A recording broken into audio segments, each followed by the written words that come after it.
What is up, everybody? It's Cody with Blood Money MMA Bets here with my boy JohnnyKpicks. How you doing tonight, Johnny? Pretty good. Friday night. Got my little whiskey drink. Going good. Oh, I don't have any nice. beer, so I got to get some for tomorrow's fight companion because I promised Patty that at the crack of noon Central Time, the beer will be cracked open. So, The crack, yeah, I'm ready to go. Yeah, these fights, I mean, they're not bad. Could be better, but what are you gonna do? That's about it. That's all I'm gonna say. Yeah, man. The main card doesn't seem too bad. The undercard, it could have been better if it wouldn't have lost that Levy fight. That was going to Yep. be a fun fight. Then Dern and Hill moving to next week's card, and that's whew. No bueno. Yeah, I know. It's like I would be pissed, dude, if I bought tickets and Yeah. they switch What your fight. kind of happened to us? Oh, one way. Yeah. What kind of happened to us? One. It was supposed to be Rakic and Yeon. Yeah. And then got hurt. Didn't Yeon get hurt? I think Rakic got hurt. No, you know what? I don't know. I think it was Yeon. I think his neck or something. And then they moved it. And then they fought later on. And then that's when Rakic got hurt during the fight. Yeah. That was terrible. That was terrible. Yeah, I'm looking forward to some fights. Definitely looking forward to the Ian Garry fight. Got a ton of money on that. Me too. And then I want to see what it sucks. It's weird. I don't have no money on the main event or the co-main event, but they're both going to be decent fights just to watch. So yeah, I got one play. I have Almeida in a parlay, this money line, and yeah, I got. Oh, and I did do one bet on the co-main. Just fight doesn't go the distance in a super safe parlay too. Yeah, I think that's a good one. Let's say what is up to everybody in the chat. We appreciate everybody coming, hanging out with us on this special Friday night show. It's going to be a good one. And then, by the time we're done with this, like half a day till the UFC starts. Fight companion. Yeah, fight companion. Yep. Tomorrow, we'll be on Patrick's Addicted to Combat channel for the fight companion if you guys want to come hang out. We haven't done one in a long time, so we're going to be on there hanging out, giving out some live bets, giving out some free jokes, all that stuff. Hopefully win. See me sweating out that Ian Garry fight live. But yeah, let's say what's up to everybody in the chat. We have Odd Smoker MMA Steve here. What is up, man? So let's go, fellas. Going to be a fun card this weekend. Yeah. Just some pretty good fights. Them girl fights are going to be weird. We'll see. What's hard to bet, I think. But Philly Mushroom, what is up, bro, man? Appreciate you coming out. He said, what's up, Cody? One more fucking sleep. Yes, sir, man. Everybody go check his YouTube channel out, Mushroom MMA, dude. He puts out great content, and he's a great dude. Loves the sport. He was just at the fights last week hanging out with a bunch of other cappers, and he really knows what he's doing. He puts his money where his mouth is, too. Puts some good bets in. So check out Mushroom MMA if you guys already have it. He definitely deserves a subscribe. Pink Floyd, what is up, man? So I love these Friday shows. It's good. It's good. It's fun to have one on a Friday. I won't be near as tired after working all day and stuff like that. Effie, any action? Effie, let's go. He said perfect time for the stream for me at least. Yeah, that's awesome. What is it? Probably Effie, what's up? I was gonna say, Effie, what's your bets tonight? You're on fire. He's been killing them. Posted in the chat. Basketball and hockey. Oh, okay, killing all. I'm doing the Reservoir Dog plays, man. He watched Reservoir Dogs recently and loves it, dude. That movie. I don't understand how you can. I don't understand how anyone can just watch that movie and it's 2023. Well, and they're over the age of maybe 18 years old. Yeah, shoot, he might not even. He probably wasn't born when that movie was made. You know what's Reservoir Dogs, like 94 or something, ain't it? That's like Tarantino's. Yeah, definitely early 90s. Yeah, he was. He's what is that? About 25, 24 to 26, somewhere in the. I'd say around there. About 90s, even more than 92. Yeah, he was born in probably like 97. I was pulling freaking chicks, mainly Dylan's mom. Back in 97, I was what? 15 up there smashing on Dylan's mama, man. What's up, Dylan? Hope you're in the chat. Hope you're hanging out tonight, Dylan. But yeah, man, Reservoir Dogs phenomenal. Mushroom, yeah, he said, let's go. What's up, Johnny? Let's see. Yes, sir. And then everybody check out Any Action MMA too. Effie, Any Action Effie, all that dude. He puts out great picks, man. His channel's should be sparking up, and he's gonna be on the Fight Companion with us tomorrow, hanging out live from Vegas, man. Bunny Hunter, our dude Bosa, he said, "Wow, actually not that late today. What's up, guys? Yeah, man. No work today, so we was able to actually get we on. Both had the day off today. Yeah, both had the day off, so we're like, hey, early time. And we finally got on early, and we're able to talk a little bit beforehand, so we didn't have to use up some time. Ryan, what's up, man? He said, "What's up? Awesome fight night. Yep, can't wait, man. Not too much longer either." What's up, Bryan? Gentlemen, Saba said, "I like the shirt, Cody." Yeah, you guys over there I love these Adidas shirts, man, with the patches. That's in Europe. They love the patches. I love that look too, man. There you go. Yeah, you gotta sport it. Jaden, what is up? Myself. Yeah, I like Adidas. I used to like Nike, but dude, they're so little on my feet. I get flat feet, dude, and I didn't know I wore Nike my whole life till a couple years ago. I put on a pair of Adidas, and they're so wide, dude. I love them. But Jaden, what is up, man? He's like hopping in for a little bit. We appreciate that. Everybody go follow Jaden on Instagram too. He has a really good story, and he has a ton of stuff on there, and just a really good dude. And go follow his story and everything he's got going on and everything he's done. But Saba said Fabian Edward. Yeah, dude, I wanted to bet him. That was the only thing I was looking at to bet, and he was plus 250. And to be honest, I went to the freaking casino yesterday and put in my bets, and I even forgot to put in a good parlay for tonight. So I might have to run back. I might run back after this show. It's only be like 9 o'clock because I got my bets in though. But yeah, Gabriel, let's smash the casinos and bookies, boys. What's up, Gabriel? Appreciate you hanging out every single week with us. Yep, that's what we're gonna do too. He said he hit some good bets last week. I think he said he had Parker Porter KO or something that saved him. But appreciate you coming out as always, Gabriel. Oh yeah, Saba. Yeah, you got to watch Reservoir Dogs. Watch Reservoir Dogs, then you can watch Jackie Brown and Pulp Fiction, or you can switch them orders. You can skip Jackie Brown. I didn't mind it. It's not as good as like Pulp Fiction, but it's not bad. I like his story writing, dude. I think it was 93. Yeah, Effie said it took me 29 years to watch Reservoir Dogs for the first time. Haven't lost a bet since. Panthers money line, Lakers money line, Oilers money line. So is the Lakers going to be Golden State? Golden State. Should they? What's the series score in that? Do you know? I think it's 3-3 or 3. Yeah, I think it's 3-3. Oh, is it? Okay. I'll look it up. I could be wrong. Yeah, Pulp Fiction. Yeah, Pulp Fiction is probably better. Lakers are up 3. Lakers are up 3-2. Need the Lakers. I need the old LeBron to get me one more championship. I have a LeBron autographed rookie card. It's graded and everything. I bought it his rookie year off my buddy. I need one more. I just need one more. Ooh. Yeah. Oh my God. Effie said he's never seen Pulp Fiction. Dude, you just got to watch all Quentin Tarantino movies, Effie. Pulp Fiction is it's so good. I don't even know what to say to Effie right now. I don't even know if I could talk to him at the Fight Companion. You better watch it tonight before the Fight Companion because this is crazy. Pulp Fiction's so good. After it's you get better than Reservoir Dogs. Yeah, after you get done with Tarantino movies, you get to go on to Guy Ritchie movies, the English gangster movies, Lock, Stock, and Two Smoking Barrels, Snatch, The Rock and Rolla, The Gentleman. Recently, I love the movies. Shafiq, what is up? He said, "Let's go, man." Yeah, this week, man, I'm about to smoke the bookies. They got a little bit of their money back from me last week. Everything that could go wrong went wrong, and I could tell by the first fight too with Ribeiro. I had the over 1.5, and he almost smashed him out in the first round. There was like one more second, and then he waited and just held him up against the fence, and then beat him up 30 seconds later. It was terrible. Mushroom said, "I smoked and finished off a half a gram vape at 288. Doing it right. Attaboy. I wish I was there. I'd have helped you for sure. I'd have had a bunch for us too, man. Saba, Pulp Fiction is awesome. Samuel L. Jackson loves the Bible over there." Yeah, Samuel L. Jackson's a beast, dude. Beast.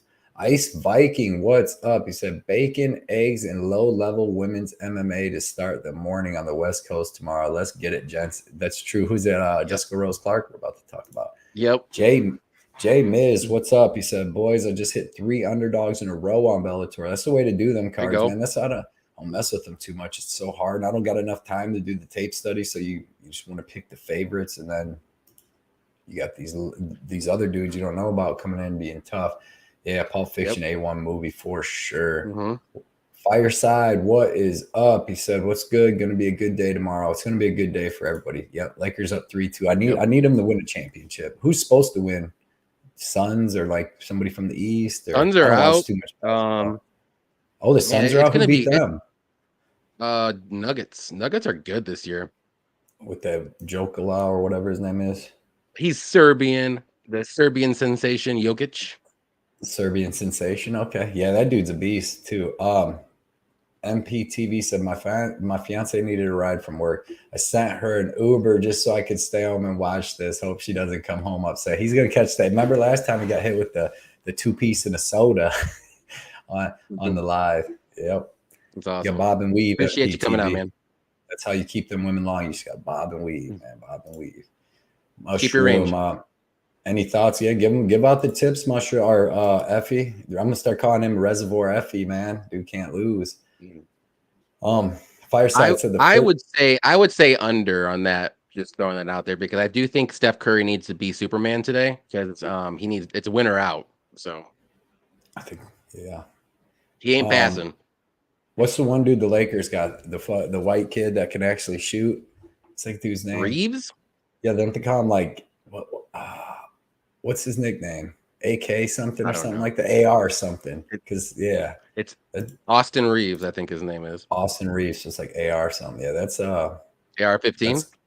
Yeah, so I forget what his number is. It's whatever in his number. The first time might not even be the best time watching Pulp Fiction. Yeah, dude, I've watched it. So now I'm gonna want to watch it when I'm done. I'm gonna want to watch it when we're done. Yeah, it's so good, dude. Let's see, dude. What's the Yeah. All right. Nice Viking. What's up, Saba?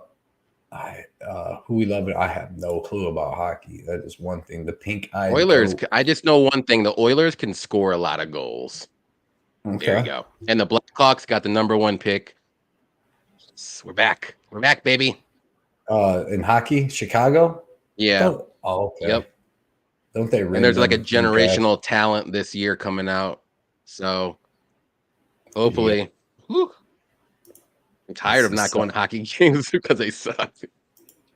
Right? Yeah, that's why I used to go to Pirates games all the time. Well, I was closer when I lived in Ohio to get to Pittsburgh, and man, they used to be good in the '90s when my dad would take me, and they had Bonds and all them guys. Eddie Gronko, what is up? He said, "What are your thoughts on William Sherman going over? I feel like it's mispriced." That's such a tough one to call. It's so sketchy because once Sherman gets on the ground, he just doesn't know what to do. But Carl Williams is not a finisher on the ground either. So you're like, I don't know. So you're like, toss it up. Yep. Brandon Olson, what is up, man? He said, "Hey, Jensen chat, man. Appreciate you coming out on a Friday night." Shafiq said, "MPTV, you're real when I'm crying." He's probably gonna take some lumps for that, but we appreciate you. You're the real MVP. The real MVP. You only get stronger. You only get stronger, MVP.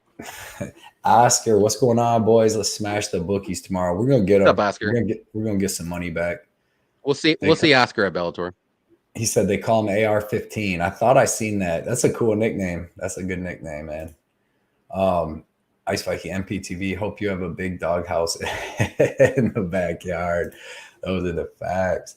Come AR-15. The Dab Father. What is up, man? He said, "What up, fellas?" Not much. Hanging out on a good, nice Friday night. Got here on time tonight. Appreciate you. Everybody follow Dab Father too on Twitter, man. He always has good stuff, good betting stuff. Right on. Good dude all around. Shaq, thanks. I think need more time. Let's see. Saba, I don't know. Rewatching Pulp Fiction, I liked it a bit less, but probably because I knew the story pretty good. LO, dude. Why am I? Saba.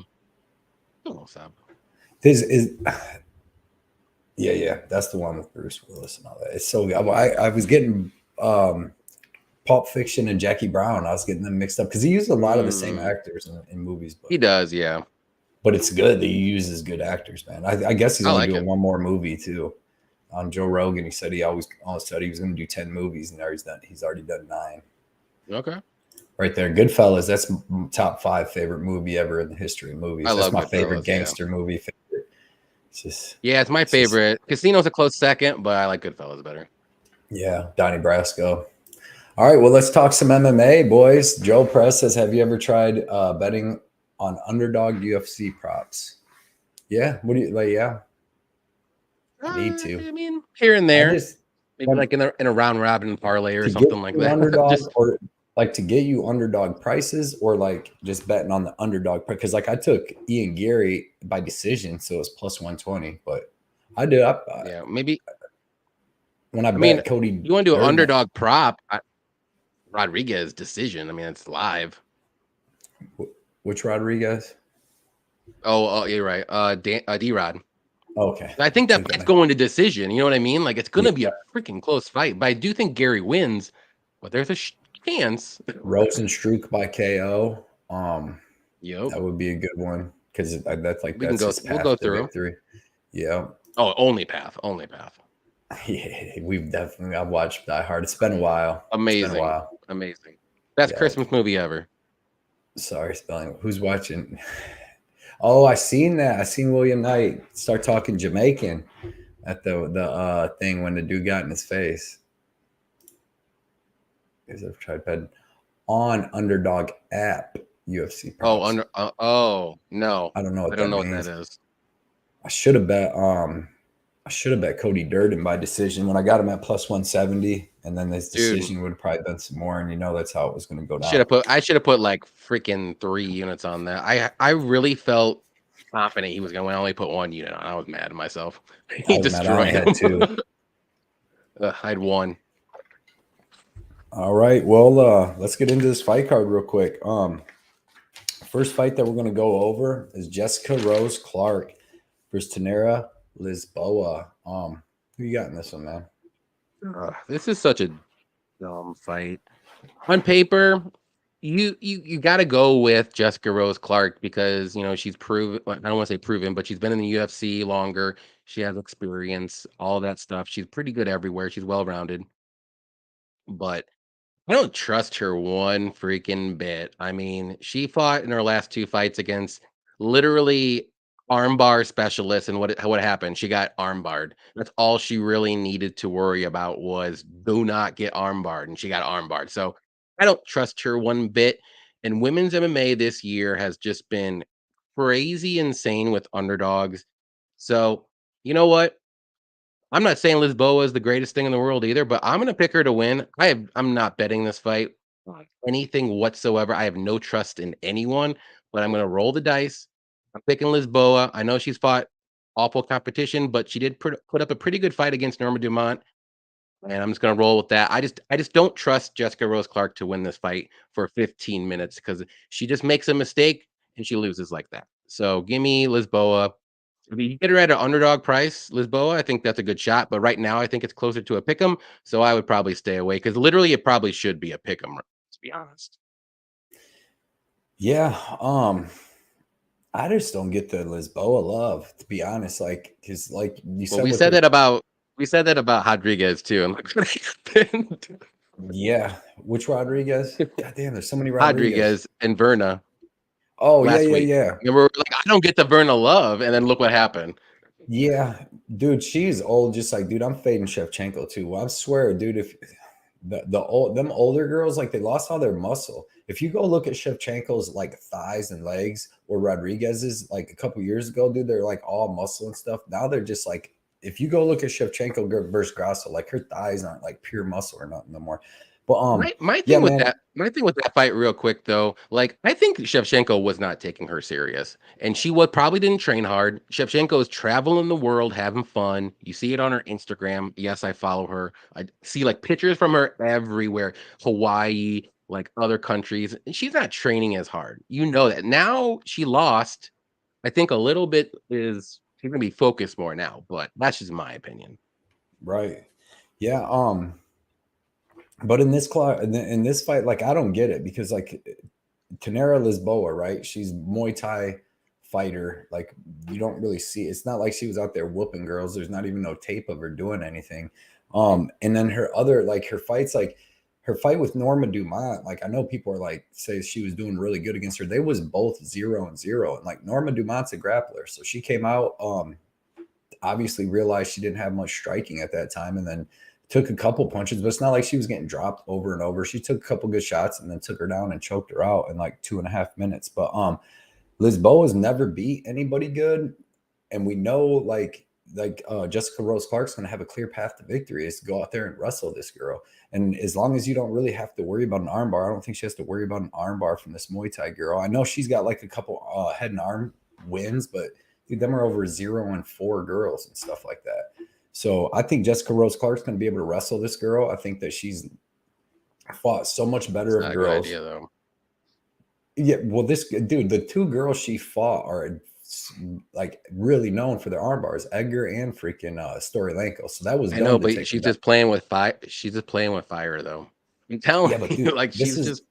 But Tainara Lisboa she's a purple belt and she's a freaking Muay Thai girl. Like she's not going to be throwing up arm bars off her back and shit. She's going to be laying there getting beat up, I think. I mean, I'm going to take Jessica Rose Clark just because her striking's good too. It's not like she's got bad. It's not like if she stays like it's like people are making like this Lisboa girl like she's some badass standing up like a complete like she's not. If it stays standing for 2 minutes, Rose Clark's getting knocked out. I don't even think it's like that. And then I think Rose Clark has good wrestling. Like if you watch even against Jocelyn Edwards, like she has good double legs. She runs the pipe. She has good trips. So I think she's going to be able to get this fight down.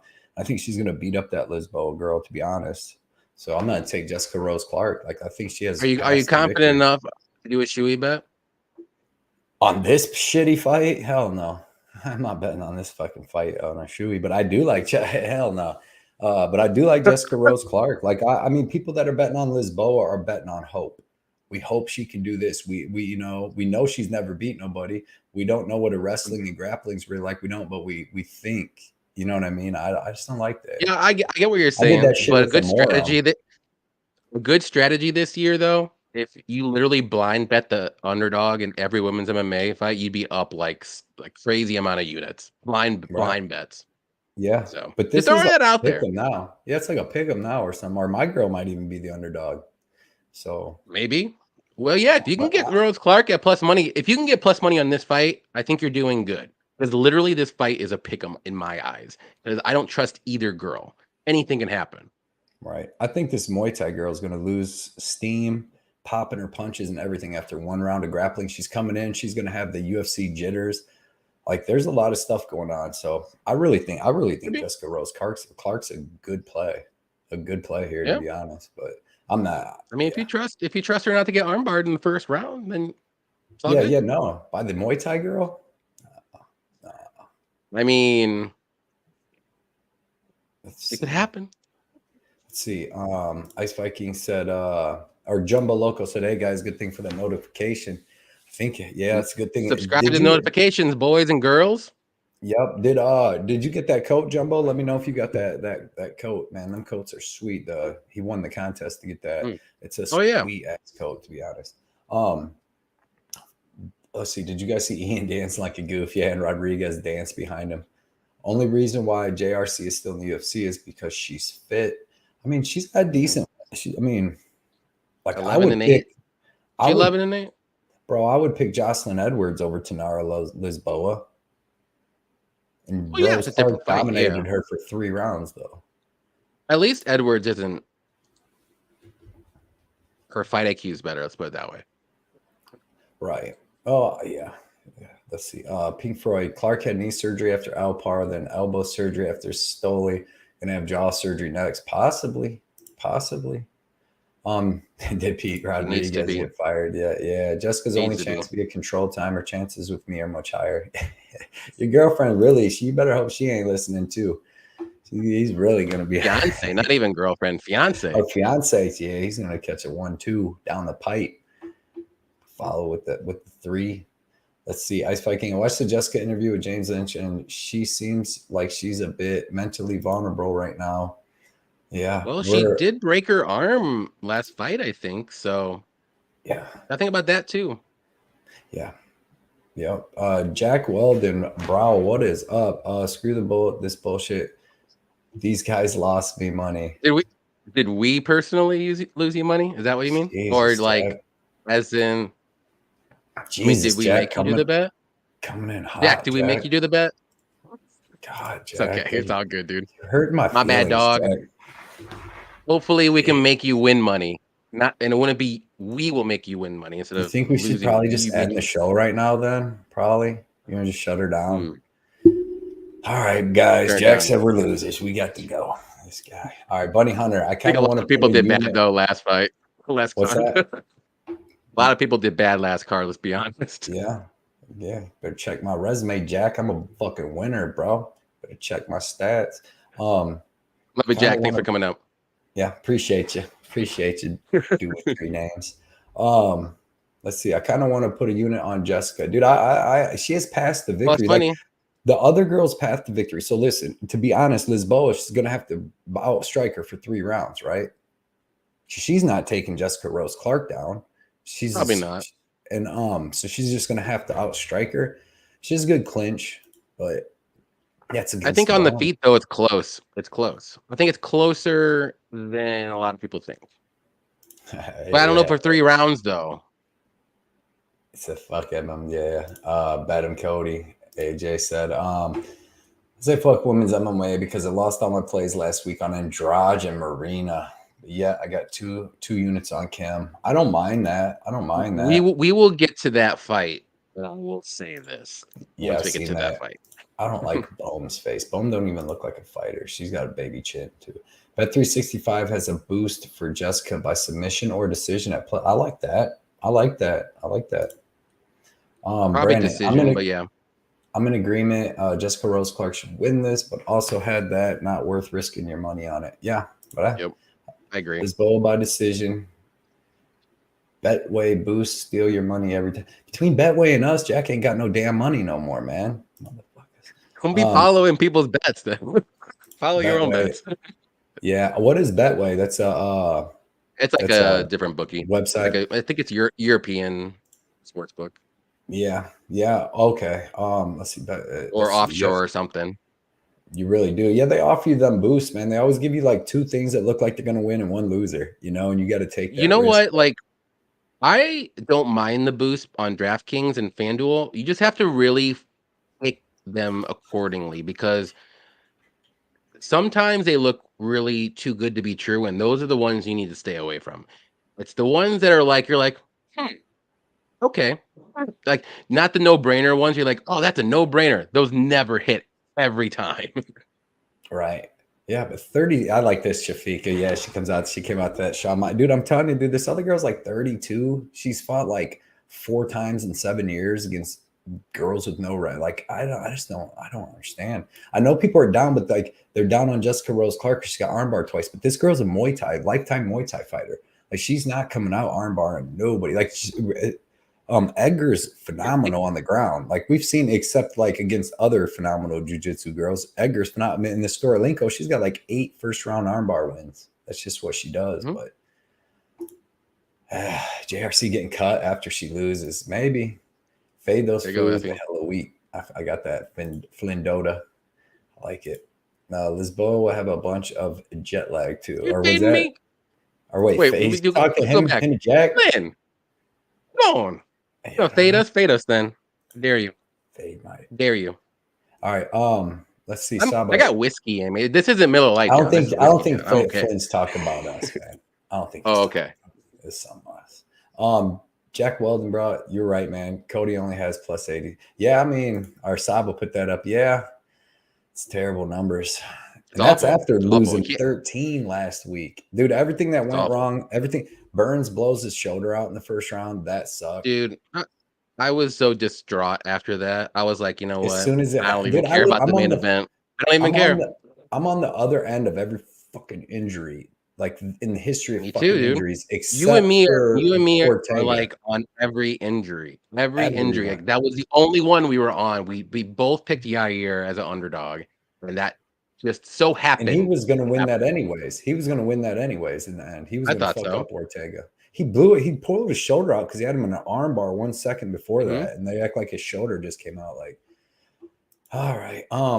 Fe Lisboa has extreme. Just happy to be here. Energy, right? Right. Like, I don't understand how she got this call up. They're needing fighters, dude. They have no fights no more. And who do they want in the UFC? Lisboa or Jessica Rose Clark, who's smoking? Bet on Douglas, Love it. Andrade, and Anthony Smith. These guys are the Johnny Walkers of MMA picks. Yeah. Wait, Love it. what? Love Let's it. see. Johnny Walker is gonna win, bro. So I'm okay. That's cool. I got Anthony Smith. Well, you're Anthony wrong, bro. Smith. Smash the like. Do it. Smash it. I also chose Anthony Smith. I like Anthony Smith too. Well, I like Anthony Smith too, but do the shoey on the Walker.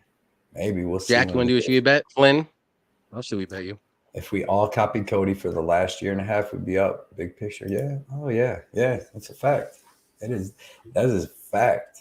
Mushroom Clark, round 3 of decision. Yeah, because you never know, dude. This girl gasses out a little bit.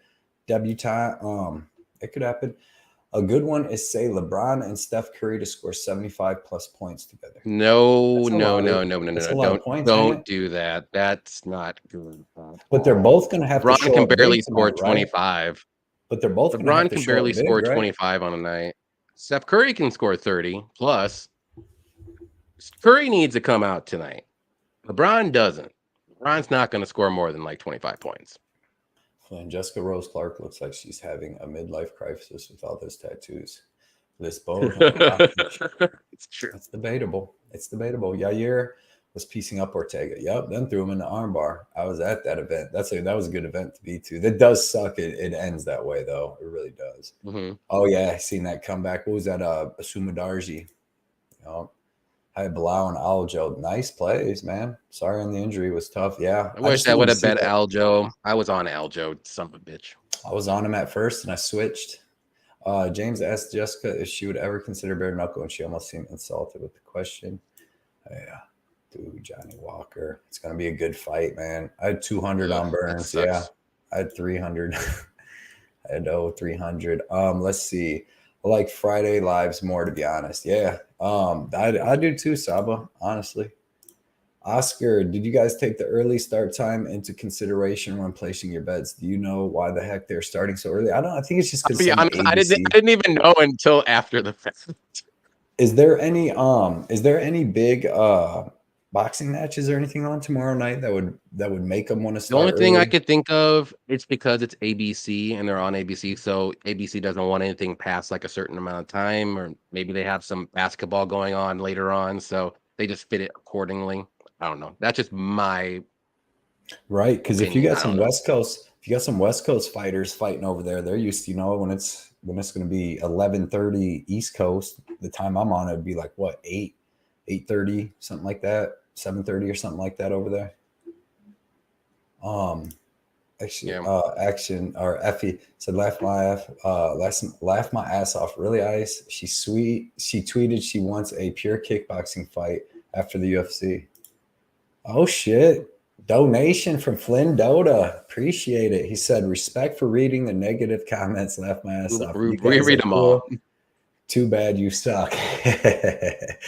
What is your guys' best long shot prop round and method? Best. I'll get back to you on that one. I'm gonna look real quick. I'll let you know, Flynn, if you can win some money. Long shot, yeah. Or lose some. You know what? I really like. Here's what I'm going to give you, and it's plus 600. Jailton Almeida second round sub. Dang it! I was literally going to say second round Almeida finish. I literally was. Dude, that's like plus 300 or more. I gave it out as one of my 10 best picks. One of my 10 best. Oh, really? Yeah, it was. I would even just do Jailton Almeida round 2 win. Like, I think he can win by a ground and pound knockout or a submission. So I think you can still get plus 300 range or something like that for that. See, but not to copy Cody. Let me find something else. My theory, well, we'll get to it, but my theory on the submission over TKO is when he fights somebody like Shamil and them, who eventually won out of there, he'll start punching them and they'll turtle up and then get out, like Danilo Marquez and them. But when he's fighting somebody that's actually got some heart and tough and to keep rolling around, so he's going to start punching them. And instead of like Jairzinho just letting him punch him out in TKO, he's tough as shit. He's going to roll. When he rolls, he's going to give up that neck. give up that back. But appreciate that dono and the back and forth crap talking flame. We'll do it. We love it. Good or bad, dude. We're gonna do it here. And we answer all the questions in the chat. That's why it takes a long time, but we try to. We're hanging out. Anthony Smith submission. There you go. And I like that too. That was the other one I was gonna say, and I think that's like a second round. Oh, okay, Cody, whatever. Okay. Here we go. All right. Jeff Effie said if Jordan Poole shows Warriors got it, but he won't. AR-15's got it tonight. 65 is a good one. Yeah, over 65 in the one. People complaining about guys breaking down fights. No. You gotta give us that. We did lose. I lost last week, big. So I gotta eat some. I lost too. It happens, man. I take it. It's good with the bad, man. Gilbert Burns' injury messed me up, dude. Messed me up. Everything. Now, if you want to give me crap about anything, then look, you guys aren't even talking the right crap. Saba knows to give you crap about. Oh, I guarantee he should already have been on it. But if you want to give me crap about one of my top 5 worst bets I ever made. What's one of the top 5 worst bets I ever made last week? Can somebody in the chat, if anybody knows, and anybody tell me, they'll know right off the bat. It was a terrible bet. One of my top 5 worst bets I've ever made was last week. I don't remember. I'm trying to think of the ones that I lost because I think you and me had some same ones. Wasn't Burns. That's unfortunate. Yeah, that was unfortunate. Oh, here we go. All right, there we go. Okay, I see it now. Crone. Now give me talk. That's what I'm saying, Flynn. You want to talk crap? Now hit me where that was a lot of people's worst bets of 2023. How do you get worse? A lot of people are on Kron. The motherfucker got worse. Dude, how do you not know how to change fucking levels? Like, he just kept grabbing them up here. Oh, I can't take you down up here. Well, here, let me go to my butt or pull guard. Bro, change levels down to his ankles. When he drops down, come back, do something different. That was a terrible bet. Yeah. 1995 time capsule. Fuck, man. Yeah. So, Jailton round 2 sub plus 700, Saba said. That's where it's at. I'm telling you. That I called it on Brady's show with the Kyle Baralo second round sub. So yeah, I'm actually very iffy he gets this done in the first round. I think it's going to be a slow-paced fight. It's a 5-round fight. It's a main event. They're going to be safe. He's going to be respecting the power of Rozenstruik. And yeah, I have the over a half a round in a parlay because I'm pretty confident it goes over 2.5 minutes. Nice. Yeah, I think so. Unless Jailton gets hit right away. That's it. That's the only way. But I don't think so either. Bro, it's kind of fucking worrisome when you see them guys square up because Jailton's only fucking 230 and Biggie Boy is 265 and he's probably going to put on another 5-10 pounds. It's a big boy, dude. I know his takedown defense ain't the greatest, but the first 2 minutes of the fight is literally going to be them standing. They'll be if Jailton's going to win this fight, they're going to be the ground within the first 25 seconds. He's going to throw that front kick to the face and then shoot in. Because he can't stand for 2 minutes with Jailton. If he stands for 2 minutes with Rozenstruik. But Rozenstruik is not going to rush in because he's going to be afraid he's going to get taken down. So they're just going to be at a stalemate for 2 minutes waiting for the right time for both of them to strike or take a shot at the takedown. I think Jailton's landed his first takedown in under 30 seconds I think all of his fights, but I think his last 3, his last one was in 12 seconds. He threw that front, or no. It was 20, against Shamil. He threw the front kick and he got blasted in his shit. And then he freaking faked the shit. Yeah, I was sweating. I did play the over half a round in that fight too, and I was sweating. I'm like, oh shit, that did not happen the way I thought it was going to happen. But he survived to the second round until over 1.5 rounds. So I don't even like the under 1.5. We'll get there. We're not even close to that fight. Dude, the 1.5, what happened with the Ribeiro thing, took me off wanting to bet any under 1.5s on this card because there's a couple that look good, but it's man, if it don't get done in that first round, it gets tough.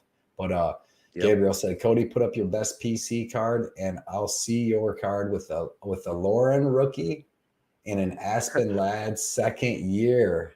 Lisboa bet. Okay. I got some decent cards in the personal collection. I really do. I got some decent ones.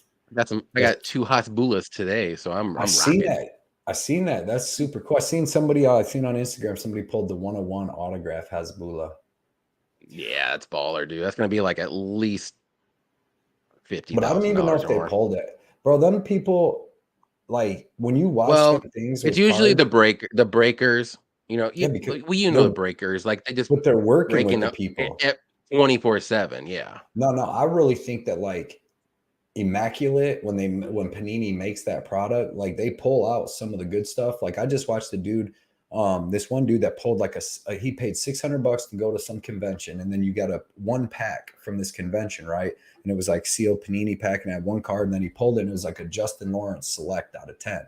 So it's like they didn't pull that out. Like Panini just had that sat back. So I feel like they keep the good we ones. could. And then they said one of them, backyard breaks or something like that, was like they was giving them boxes that were like loaded so that when they opened them, it would get them more attention to when people wanting to buy them True. boxes. I mean, it could be. Yeah. I've had All pretty right, good luck boys. buying online, but Let's see. What are you guys? What are you feeding those traps tonight? Addicted to comment. Oh, Patty's in the house. Patty the it's up a baddie. little bit. There you go.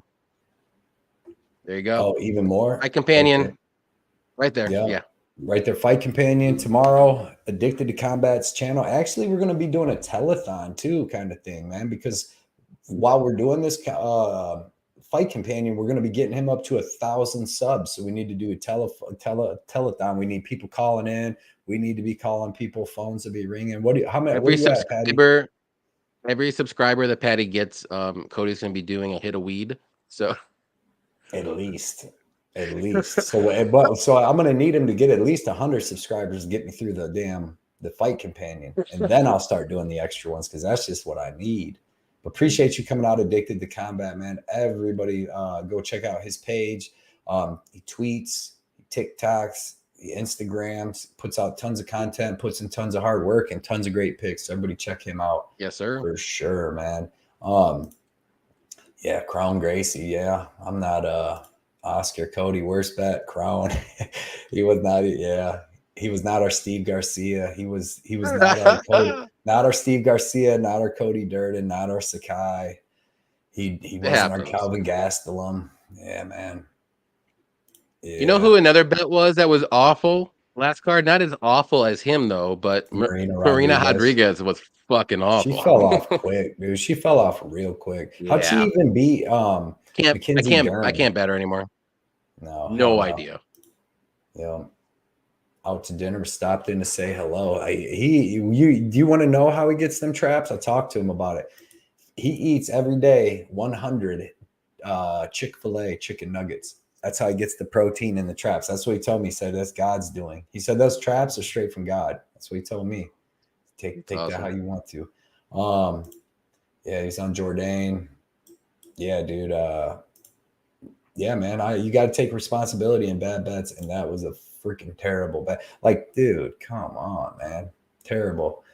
Let's see real quick because we were only in the first fight. Mushroom said, "What's up, Patrick? Sicky in the house. Sicky does MMA, man, on Instagram, on Twitter for sure, and on YouTube. Sets up. If Ulberg doesn't get a finish, I'm betting my account will be dry. Yeah, we got lucky on Chaos last week, huh, Sicky? That could have been a really bad week. That could have been. Listen, I know you had a lot of money on Chaos. A whole bunch. I'll be honest, Cody. And you can be honest now since it's over. I really thought he lost. I mean, you can be honest. It's over. It's over. Yeah, I mean, I didn't feel like when it was over, like especially after how the third round looked. I mean, he landed some big shots in the first. The second round, if they would have gave it to Bedoya, I wouldn't have been screaming robbery whatsoever, dude.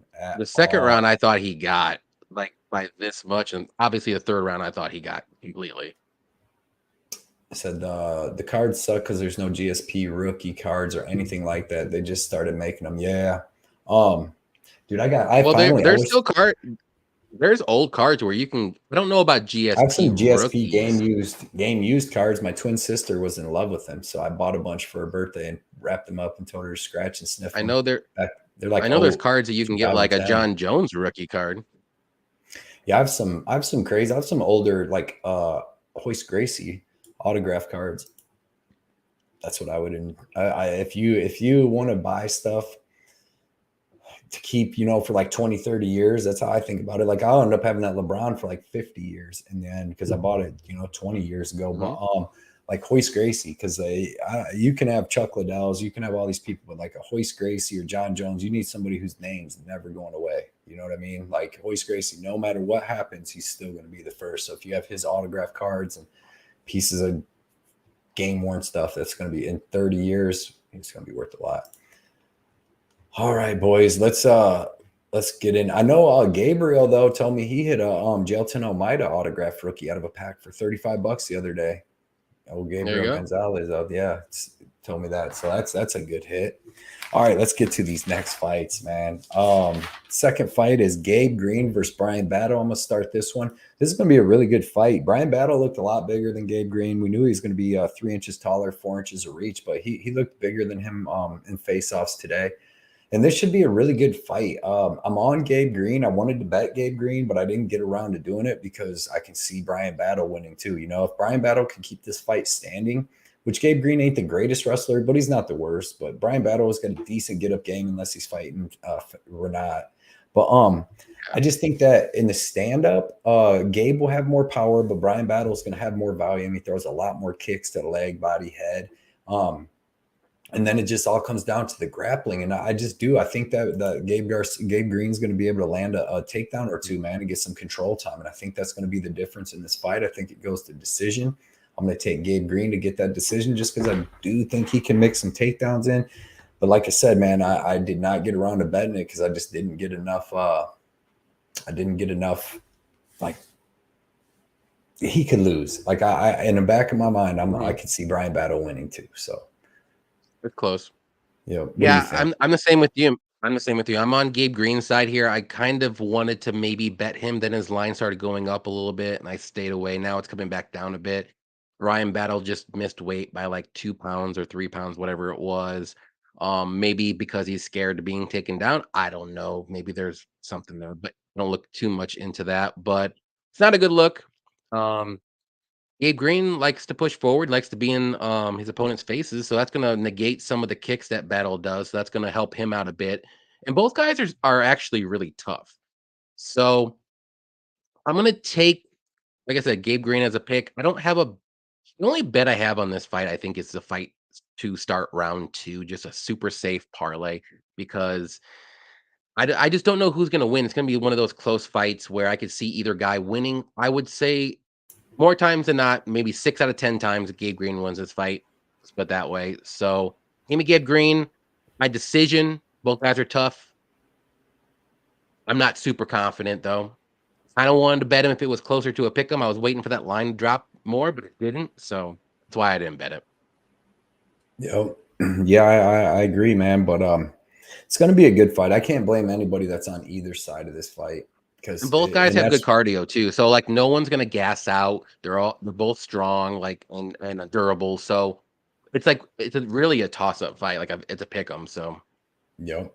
Let's see what everybody says. Let's see. Fe Clowns to the left, Jokers to the right. Yeah, that's on Reservoir Dog. Panthers are up too. There you go. It's gonna be Reservoir Dog. Call me Mr. I didn't know they started. You should have told me to bet now. God damn it. Mike Madsen. Now, dude, there's going to be legal gambling in Kentucky coming up in June. I'm going to be able to put something on. I'm going to put a little something on. Bryan Battle going to prove himself tomorrow, Jaden said, and that's definitely a possibility because that's why I didn't want to bet on Gabe Green because it's not like Gabe Green's that great. You know what I mean? So just solid. He's solid. Yeah. He's not great anywhere, but he's not awful anywhere. Sicky said, I got Battle sub prop plus 3,300. It's now plus 700. Wow. Yeah. Dang.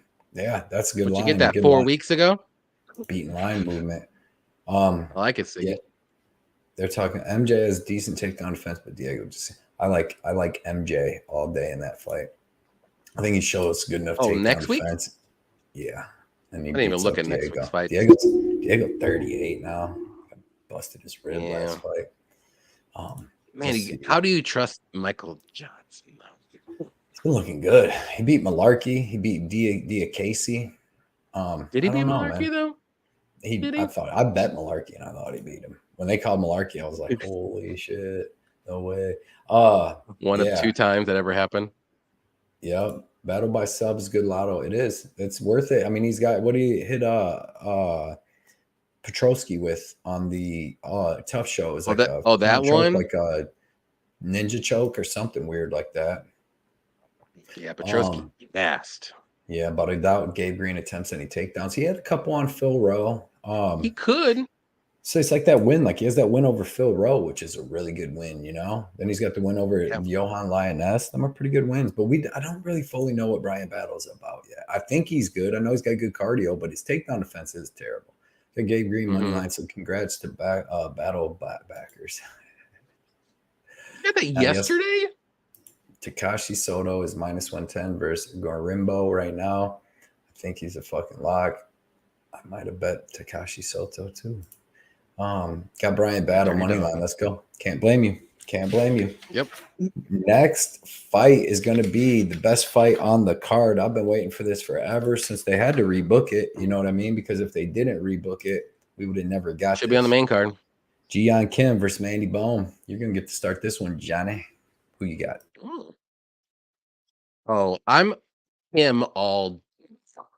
Am I confident enough to bet her money line though? No. But honestly, though, I'm not even gonna break this down too much. She's literally a way better fighter than Mandy Böhm. Mandy Böhm is the bottom of the bottom of the bottom. She literally has one round of okay fight in her, and then rounds 2 and 3, she's awful. She doesn't do anything. She has no volume. She gets pushed up against the cage every freaking fight. Not to say that Kim's gonna do that, but she just doesn't have any, like, nothing left after the first round. So I've seen Kim go 3 hard rounds with Cachoeira. Could have won that fight. She throws a ton of volume. She's gonna outstrike Mandy Böhm. She's gonna win this fight. I'm not betting the money line though, because I just don't trust her. I do love the over 2.5 though. I will say that I got that in a parlay because these girls do not finish no one, and they're both pretty tough. They're not gonna go down with like a crazy elbow or anything or a shot. Like, so give me Kim to win this one by decision. That's a good prop bet if you want to do that. I don't trust Mandy Böhm whatsoever. Just Kim just been on the raw end of the deal though. She's like Angela Hill in a way, like split decisions and wrong decisions and all that crap. She should have won a lot of fights that she lost, and she's way better than Mandy Böhm though. But I don't know. Women's MMA's been crazy this year. I'm not betting any more money lines. I'm done. Over and unders, I'm sticking to that. Over 2.5 is a play. Parlay it up. Yeah, man. I'm with you on everything, dude. You broke that down perfect. Kim's going to box her up. Böhm's not good. She's not really good anywhere. I don't think she's going to land no takedowns. It's going to be a boxing match, and it's going to be not the greatest one, but I'm going to take Kim, dude. And neither one of these, I love the over 2.5. I parlayed it up to add some value. Because neither girl is really dangerous, and then neither girls, they're pretty tough. They haven't been finished. So I mean, Yeon Kim went through all them battles with Cachoeira on them girls. She should be fine. And Böhm took a beating from Ariane Lipsky standing, and she made it. So I don't see either one of these girls finishing. So I really like that. I like Kim by decision. Let's see. I like it too. Who bet? Sicky said he bet Böhm. I'm not trolling. Betting Böhm this week. Cody ain't no way, boy. Holy shit, Kim inside the distance. Brandon, Kim looked a bit upset in the face. So she looked a bit like her stomach was a bit chubby is what she looked like. Out of shape for dropping down to 125. Weird. Let's be real. Mandy is not UFC caliber. There we go, Jaden. Let's get to the point because that's what it is. Yo, Daz got the battle sub line too. Hell yeah. There you go. Was Daz in here? Did I miss him? Okay. Yeah, I mean, he could hit it. He could hit it. AJ, Bryan sub Petrosky and Gilbert Urbina. That's why I figure some people love his sub prop. Yeah. No. Yeah. He's got them sneaky submissions. So did Propaholic. Urbina sucks. Petrosky gassed. Gabe Green's not going to gas. No, I don't think so. Kim and Böhm face off was the best one. Yeah. Parlay Kim Böhm over 2.5 with Ulberg. Very safe as shit. I like that, Ryan. Love it. No, I'm not going to bet Böhm. This guy. Good guy. You don't want your house to burn down. You don't want your house to burn down, Sicky. Next fight, man, we got Cody Stamann versus Douglas Silva D. Andrade. This is going to be a really good fight, dude. I'm picking the underdog. I'm picking Douglas Silva D. Andrade. I wanted to bet him. Another one, man, like I didn't like this card a lot because a lot of the people that I like or want to bet, it's like their opponents got clear past the victory on them. You know, Cody Stamann could get the wrestling going, could hold down Douglas Silva, Andrade. His boxing ain't too bad, but we've seen the Andrade taken down before. But I'm taking Douglas Silva, Andrade. I'm going to say that he stops the wrestling for the most part because Cody Stamann, even with decent wrestling, his jiu-jitsu ain't that great where he's just holding dudes down. So it might be just a waste of energy because Douglas Silva, has good jiu-jitsu, super physically strong. He's going to be a little bit bigger than Cody here. He's an inch taller with 4 inches of reach. So I think that he's able to keep it standing where he's got a lot better striking. Like you've seen Cody Stamann have trouble with Luan Lacerda last fight. That was a tough fight. And I think that Douglas Silva, Andrade is way better than him. You've seen him get the win over Sergio Morozov. He's got a couple decent wins in his career, and he's got some losses, but his losses are all to respectable people like Petr Yan, LaRon Murphy. Who else did he lose to? Somebody really good. Petr Yan, LaRon Murphy, Said Nurmagomedov. So, the dudes lost to nothing but great people, and then we're all close fights except Yeon, which it was close to start with. So give me Douglas Silva, Andrade by decision because Cody Stamann, maybe he could submit him, club and sub or something, but Cody Stamann's never been KO'd or TKO'd in 27 fights. So give me Douglas Silva, Andrade by sub or decision. Yeah. I'm going to go the other route. I'm not super confident, but I did put a bet on Stamann at minus 140. I like his striking. I think his boxing is really good. I think he's the more technical of the two, just what I've seen. They're both really tough guys. I think this will go to decision, but I do think Stamann has that wrestling in his back pocket where I think he can control him. He can take him down. And if he gets, if Andrade gets maybe a good shot on him, he can go to that wrestling or he can dictate where this fight goes basically. And Andrade likes to, sometimes he gets a little wild and crazy. He goes for that finish and then a takedown could happen there. And then pretty much, that's going to win Stamann around. So, I would say Andrade by finish or Stamann by decision would be the two most likely outcomes. I can see it either way, but I'm going to go the Stamann route. I'm confident enough that he's going to win a decision. Yeah, that's about it. I like his striking though. I think I don't want to say it's amazing, but I think it's a little bit more technical, and I think he's pretty quick with his strikes too. And Andrade likes to do those looping power shots. He's got good power though, mind you. So if he does land, it could happen, but it'd be a club and sub maybe. Because Cody does not know how to his sub defense is very poor. Yeah, man. I agree with all that. Let's see. SK said going with Silva. Thought Stamann lost his last fight. Me too. I mean, it was close, dude. It was close, but I think the third round, I think he lost, but I think he won the first two. Definitely possibility. It was, but I just think that Douglas Silva Andrade is better than Lacerda. I don't see why this one ended up being at a catchweight. Yeah, I seen that too. They must have agreed to something. One of them. I know Cody weighed 139. I didn't hear what Andrade weighed. Oh, my bad. MMA Propaholic in the chat, man. Appreciate you coming and hanging out with us tonight, bro. Everybody go check out MMA Propaholic on Twitter. And then on YouTube, he's been breaking down videos. He's got excellent breakdown videos. He just started. He's done 2. He's had a show this week with Mushroom MMA. And I know he's going to start having guests and do live shows. Eventually, I'm going to do one with him. We'll work out a time and stuff. But he'll be on one of our shows coming up because he's always in the community, man, helping out, talking to people, posting stuff, posting his bets and all that. So everybody check out MMA Propaholic for sure if you haven't already checked him out. Sicky said, "What's up, Propaholic with the donation, $4.99. We appreciate that, man. Appreciate all the help, MMA Propaholic. We're getting that beer money. Let's go.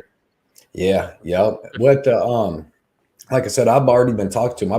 We've been trying to get together for a show to come on one of our shows, but we've been doing so much stuff. Well, I don't think we've had a pre-show in a month or something. It seems like the last one we did was it last week?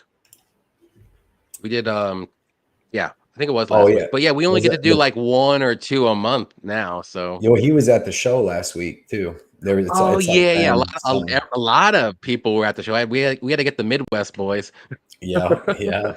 Anthony W, what is up? Says, boys just got home. I have to watch this one back. You two together are sharp as fuck. Appreciate y'all's input. We appreciate you hanging out with us all Not according to Jack, though. Another good dude that is constantly supporting everybody in the community, man. We appreciate you coming out and chatting Yes, and sir. commenting and everything with us on a Friday night, Anthony. Yeah. See everybody saying what's up, man. This is why this chat's so fun, dude. Good community, good people. With great insight on the fights. Somebody that doesn't have too much great insight on the fights is Chase Sherman, because he's like 3-10 in the UFC. He hasn't gotten better in the 8-9 years he's been there. Who do you got versus Chase Williams versus Karl Williams? Chase Sherman versus Karl Williams. Johnny, who you got Chase here? Sherman. Okay, who am I? Well, let's see. Who do I got here? I'm gonna go with Karl Williams. I think this is kind of a no-brainer here. Karl Williams has very good wrestling. He's gonna get this fight to the ground pretty early. Um, the thing about this is what I don't know what's gonna happen, how it's going to end. Will it end by decision? Will it end by like a ground and pound knockout? Who knows? But I think Karl Williams is safe for parlay pieces. I know he's a little juiced up, if you want to say, but I think he gets the win. I just don't trust Chase Sherman as at all. He's one of those guys where if if his opponent can wrestle or even even give out like a little breath of air in front of him, he'll fall down and it's over. So give me Karl Williams by decision, I'll say. Like I said, I don't know about the over or anything. I think I also have the fight to start round 2 in a parlay because I just don't see anyone finishing anyone here. Because Karl's gonna wrestle, it's gonna negate Chase's chances to win, and Karl's just not a finisher on the mat. So that's what's gonna happen. Decision. Yeah, excuse me. Yeah, I can see that. So you like Karl Williams by decision. I like Karl Williams too. I like his relentless wrestling, man. I know Chase Sherman's got a ton of experience.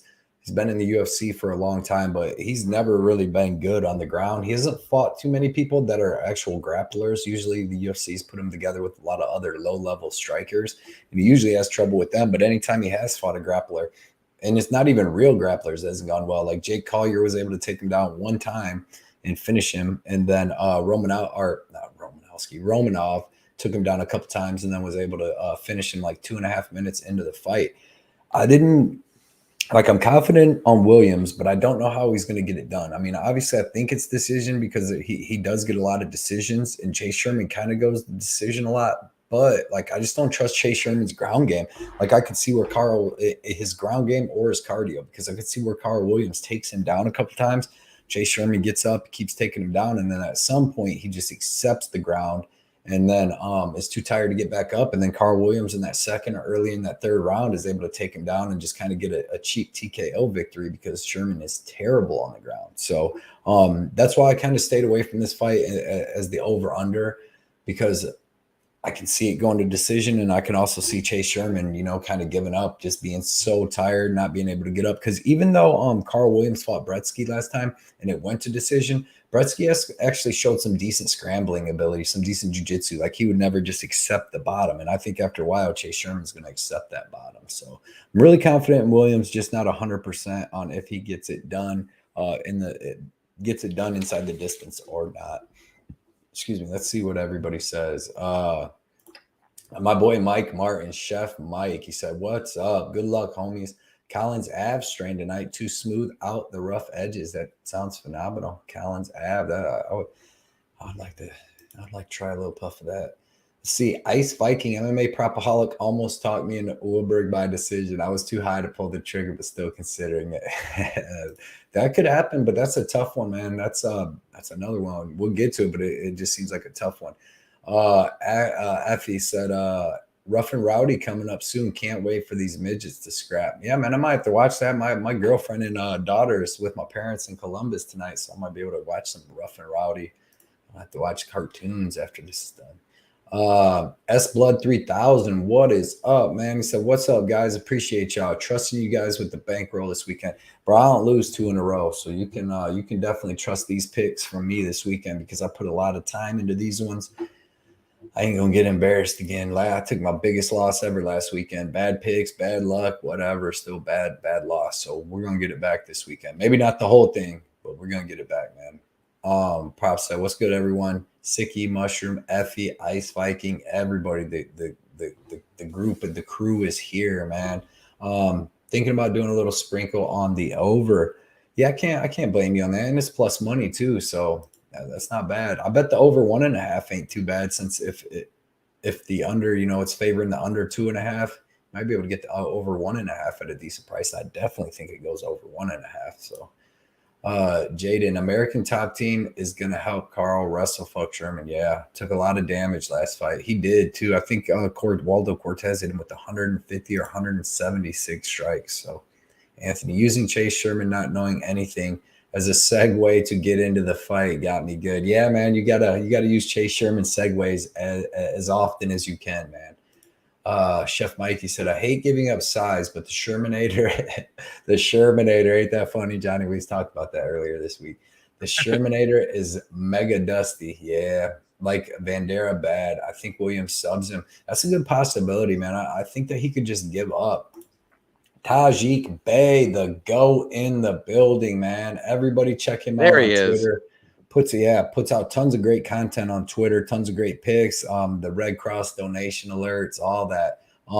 And then he's doing breakdowns too on YouTube. So everybody check that out. He's really, really, really sharp, and he really thinks into these fights on different sub props, different all this stuff that's happening. So everybody check him out for sure. Yeah, super sharp, dude. If you don't know him, if you don't, then you are living under a rock. Yeah, Tajik Bey, the GOAT, man. Touch 'em up podcast. What is up, man? So what's up? Sniped Edwards tonight at plus 220. That was a good bet. That was the only bet I would have made on that. I was looking at that because the dude's good, man, and Masasi's getting a little older. So yeah, man, great bet. Plus 220 is always good one. Appreciate you coming out, Touch 'em up podcast, and everybody check them out too. I know I'm on Instagram and I'm sure YouTube, right? All around. I don't know if on Twitter. I'm going to look on Twitter. My brain is going blank and retarded right now. Sorry about that. No offense, Johnny. It's hard to remember everybody and what they got, man. Dude, it really is. It really is. Let's see, Sicky. We want to try. Yes.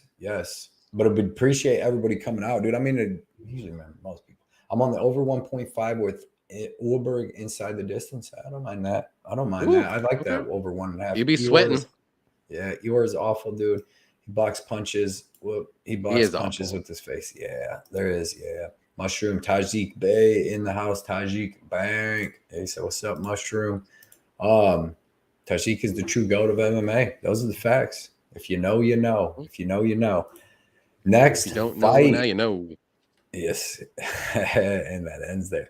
Matt Brown versus Court McGee. I'm going to start this one. I believe this one's on me. Yeah.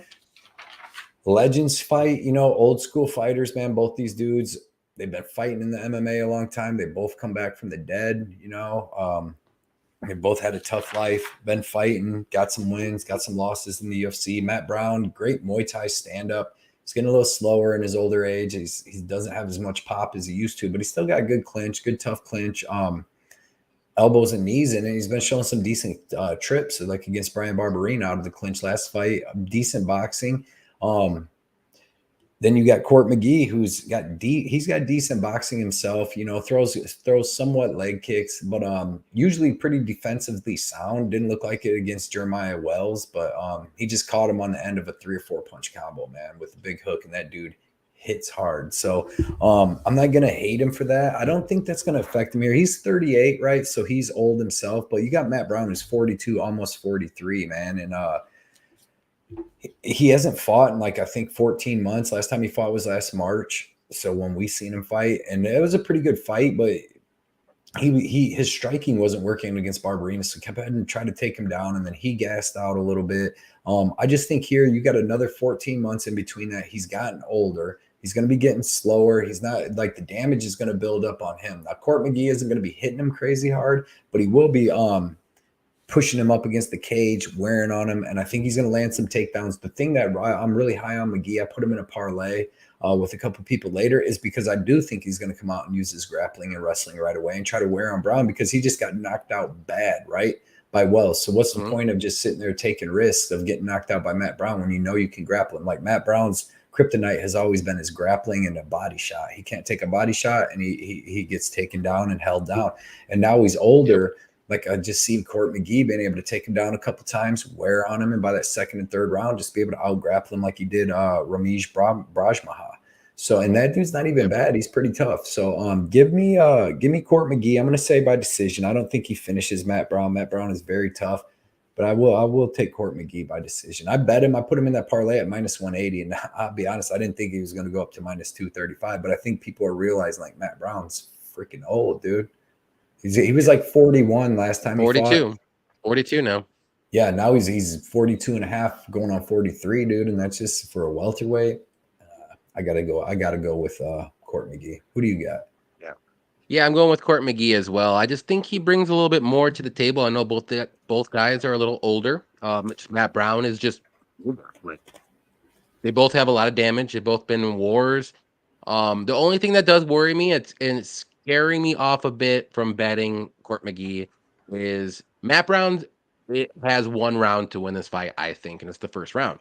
Right. Maybe he can catch McGee in a stand-up, maybe like an elbow or something crazy like that he likes to do. But other than that, if this fight gets to the second round, I think Court McGee wins this fight easily, either 30-27 or 29-20. I do think it goes to decision. I think also McGee should be able to use that wrestling that he has, grappling. Big advantage there. Other than that, I mean, that's basically how it's going to be. It's a Legends fight.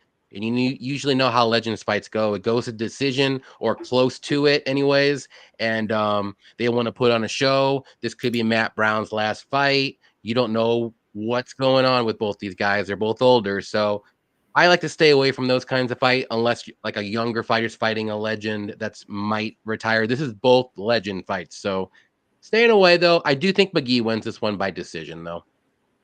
Yeah. Another thing, too, is like I know a lot of people's on like Matt Brown by finish, but Court McGee is a super durable dude. Like that last finish was only his second finish in his career. Yeah, you know, and I think he just got caught fights. because Jeremiah Wells is super explosive. Like Matt Brown is nowhere near as explosive Jeremiah Wells is. No, nowhere near. He got caught. Yeah, and the only other person to finish him was Ponzinibbio, and that was like 6-7 years ago. But Court McGee is extremely durable, and I think that's why the line went up when people realize how much older Matt Brown is, and then his really key to victory is be able to knock out Court McGee. And Court McGee, I know he got knocked out, like I said, but like the dude's durable, man, and Matt Brown ain't hitting like no Jeremiah Wells, and like you said, he's not really throwing the combos, but I guess it could happen. Tajik Bey, man, thank you. Appreciate that so much. 1999 donation. You, biggest one in a long time. We really appreciate that, man. Shows like a little bit of support. I don't even know what to say when people donate to us anymore. Man. I know, right? Appreciate it though. It's just I don't expect awesome. it, but we love it. But dude, right there, I'm gonna actually get me some beers tomorrow, man. I'll get me some beers tomorrow for the show for the fight companion. I gotta get some either tonight or tomorrow morning. I don't have any. You know what? I might even go get me a good old bottle of bourbon or something. I don't know. I never drink, but maybe for tomorrow I'll get it for later. I got a whole bunch. But we really that I do have that Tajik Bey.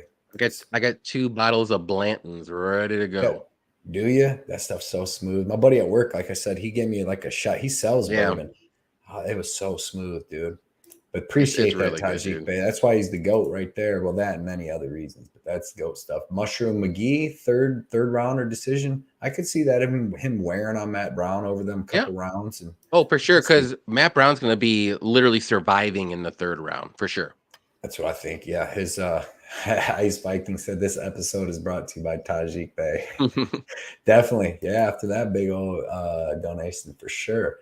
Court McGee by submission. MMA Propaholic said also sprinkle rounds 2 and 3, and he knows his stuff. That's why the name Propaholic, props in the name. So let's call him Prop. I'm just scared, and this is just me, like my conspiracy theory brain working is like McGee doesn't want to finish Matt Brown because they're both legends, you know. It's like a mutual like buddy thing. Like, you know, I won't finish you. You're gonna be fine. We'll go to decision, and I'll just win comfortably. Whoever wins is gonna win by decision. One of those things.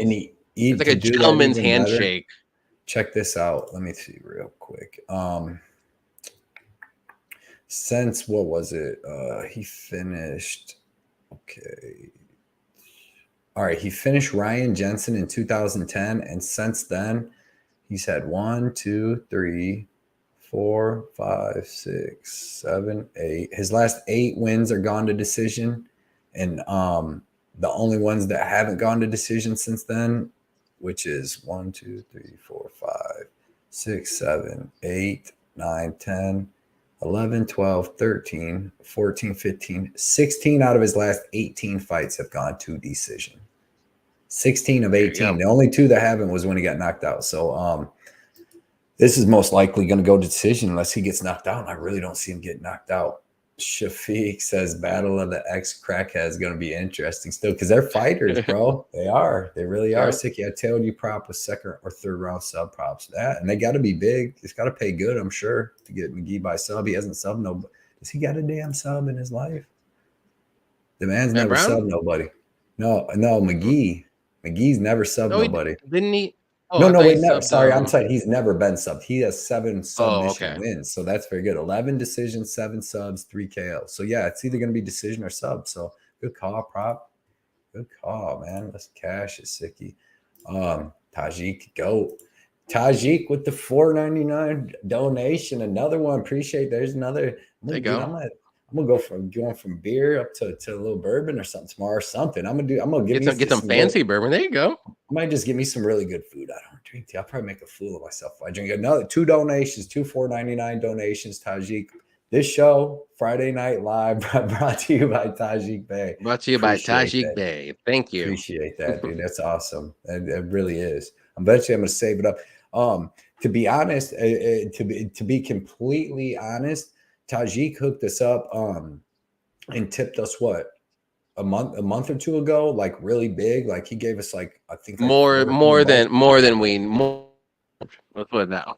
And I after like all of your thing froze after I gave Johnny I send Johnny half, and then after like taxes and stuff and YouTube takes theirs, dude, I was able to use my half to get 2 tickets to that Bellator for me and my girlfriend. So I really appreciate that, Tajik Bey. Like that's what this stuff and then we're gonna go to that Bellator, meet up with a bunch of people we've been talking to with on here, me and Johnny, and then we're gonna meet Patrick. So the donations really help because they set up other stuff that's really cool. So I really appreciate it. Already met Patrick. He's not that great. But. No, I met you. You're not that great either. So I was like, what am I? Nah, should I even go to the fight? Fair enough. Fair play. Should I even go to this thing or not? Not worth the trip. Jesus, hold up. Matt Brown via KO. Tajik with another $4.99 dono. It's freaking 3 of them. Look at you. Dude, I scroll down. It's just, Mike's on Matt Brown. I can't blame you, dude. Matt Brown's a beast. He's going to come out tough. He's definitely going to. First round. Brown is a dog. And like I said, I don't know if I fully agree with, Court being minus 235, but I think they're going off the durability. I think a lot of people think he's not durable, but he's really 16 to 18 gone to decision. He's been in there with some tough dudes. Don't know. Another dono. That's like Love it. 5 or 6. Another. Love it. Dude, Tajik, you're the man. You're the man. This is why we do this, but not just that. Talk to everybody. But this is another one. Another Rock one. and roll. Dono King. The Dono King. Like I said, appreciate it. Dude, I use this. We use it for something super cool. It's always something towards this. Definitely something towards this. AJ said, holy fuck, yes. Ice Viking, MMA Jesus 420. Congrats on winning. BC Dave's Topology Group. Just beat Johnny by a few points. What'd you take second? You took first. Nice. Me and Dev killed our picks last week. That's not so much. Yeah. Jesus. Dude, what the heck?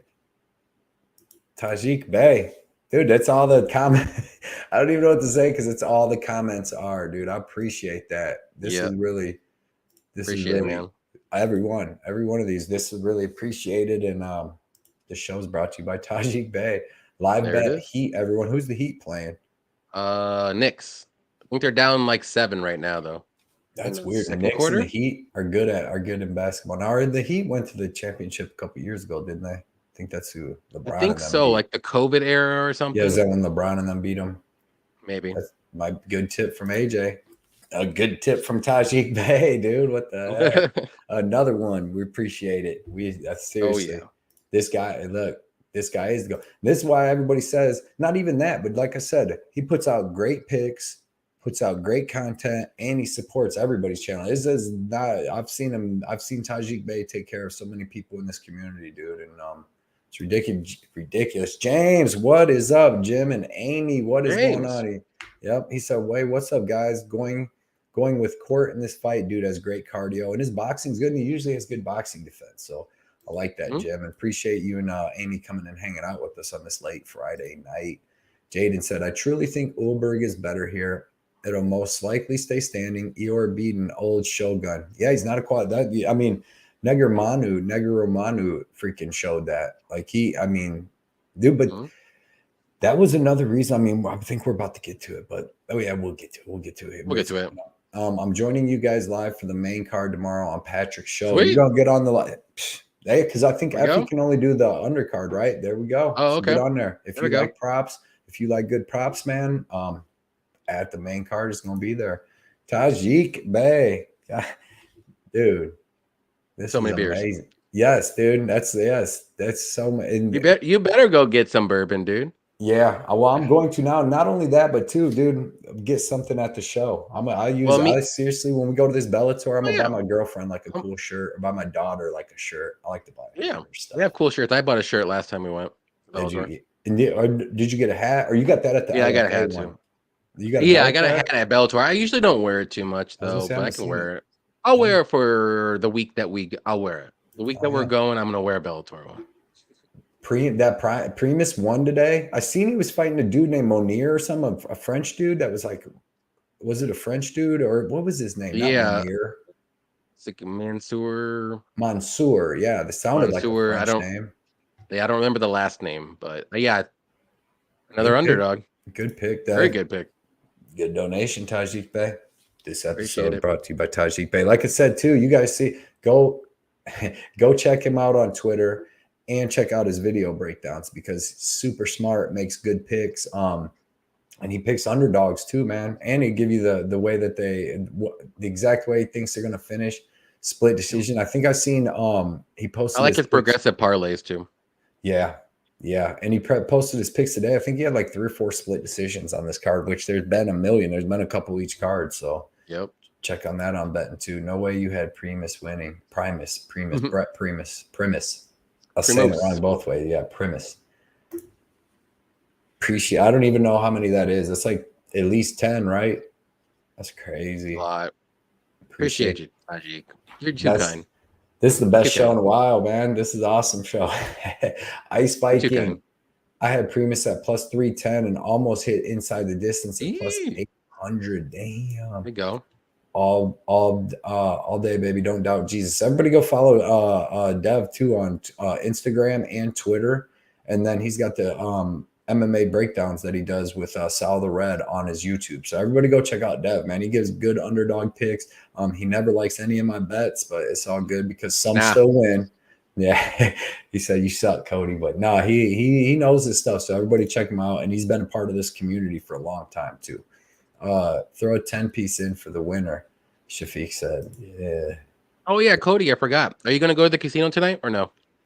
I don't know. I do want to do a parlay. I would like to do a parlay. I was going to say, throw that $20 that you owe me on a parlay. I do. I might, dude, I still got to do my progressive parlay. I would like to go put that in too. Dude, like I said, I don't know what happened the other day, why I left. I think it was because I was like wanting to beat traffic, but I put in a bunch of bets for like this week and then next week. I finished off this week's and then I wanted to put in a parlay for this week. And then I had a couple other bets too, extra bets I was supposed to put in like a Jailton Almeida by sub second round and all that. And that's what I was gonna say. Put that 20 on. Put that 20 on that. On that, yeah. I should have went. AJ said I should have went to you guys for the Bellator bets. Yeah, with them that plus 300, plus 210. Guys, Rodriguez, Andrade, and Dober. What ball droppers? Yeah. Dober and Rodriguez for sure. Burns too. Burns. Well, that was unfortunate. 8-5, got 25th in the world last weekend. You were 8-5, Dev. You were like 9-3. I was 9-3 last week. Or 8-5.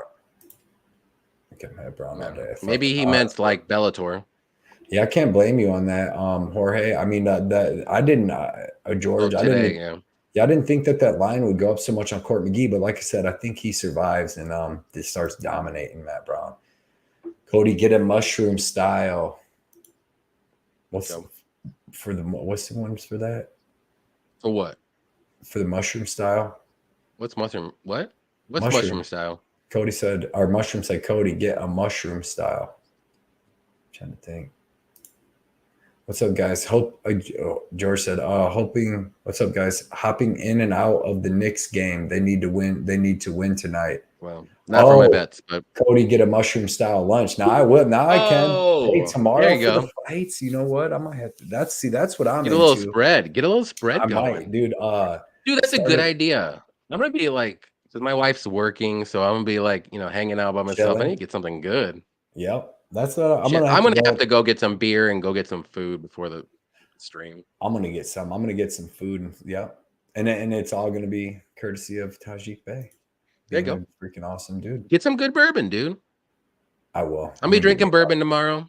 Me and Patrick are gonna have some old fashioned. So I need to win after last week, man. I feel terrible. We got this. We got this. Nice hit on Blau, James. Tajik Bey said, kindness is the key. Good luck tomorrow, boys. Exactly. Yep. Good luck to you as well. Put good karma out there. You put good vibes out there, and that stuff comes back. Like legit comes back. I mean, you can't win them all. To be honest. But if you can, like, dude, I always try to help people or do anything I can, like throughout the week, like if I see a good GoFundMe, like not a good one, but for a good cause or something, like one of my people's doing, one of my friends on Facebook or this or that, I always try to donate stuff because you put out good stuff and good vibes, it's going to come back, man. And that's what Tajik Bey does, and we really appreciate that, man. So ice fight, and good luck tomorrow too. Good luck, man. I hope you hit your progressive parlay. Sure. Yeah. Ice Viking said, I'd like to see the Immortal extend his KO record and tie the Black Beast. Yeah. Ooh. Man, I think that was in his 30s, man. It's going to be tough. Rob, what is up? Rob Mariotti said, let's get the money, boys. We are. I'm telling you, tomorrow, this is a tough card, but you got to bet it smart. And if you bet it smart, you're going to come way ahead tomorrow. Ice Viking said, I tailed someone Celtic Nuggets Heat parlay. Let's go, Miami. There you go. Fireside had Primus too. Miami's up right now, by the way. They were losing by like 12. Don't donate to Carl Williams plus 700 KO for Sherman. Oh, Rob, Unity from the Layer Cake. What is up, Rob? Yeah, dude. He's this dude's smart too. He's always on the Discord talking. He's in Patreon everywhere, dude. I really appreciate everything you do, Unity. To be honest, for all my stuff, he keeps up in that Discord a whole bunch. And then hanging out tonight. Appreciate that, Rob. Great dude. Jesus said today. That's today's Bellator. Oh, that was his thing from Bellator today. So yeah, he did good today. Hell yeah, man. There you go. Effie said go Toronto. Next fight we got is Tim Means versus Alex Morono. And we're starting off the main card, and I will let you start this one off, Johnny. Okay, so yes, I did watch the weigh-ins before anyone says anything. Yes, he did not look the greatest because he looked like he had a little rough cut there. But I still like Morono. I'm picking him. I bet him. I do think he's just the better fighter at this moment. Tim Means is like Matt Brown. He's getting up there in age. He's slowing down. I just don't see how. I mean, maybe this weight cut will help out. Maybe Tim Means a little bit more than usual, but I still think Morono's going to go in there, look good at least the first couple rounds. But Tim Means slows down in his fights lately now too. He's not as dangerous anymore. He's very hittable, and I think it's the time to fade Means is now. And Morono is a good enough fighter where I think he's solid everywhere. He's not amazing everywhere. The weight cut does suck, I will say that. But other than that, I think he wins this fight. I have him in a parlay, just the money line. I do think this goes to decision. They're not the greatest finishers. I don't think Means is going to finish Morono, and I don't think Morono's going to finish Means. So if it does, it'll be in the third round. But now this weight cut, I think Morono's going to probably slow down a little bit. So I do think this will go to decision for sure now. So either way, give me Morono by decision. It does suck. But what are you going to do? I put my bet in. I'm not going to freaking cash out. I'm not one of those guys. So Right. I mean, he can rehydrate. Yeah, We've seen exactly. worse than We've that. seen it. We've seen way worse fighters almost falling down and come out and win still. So Yeah.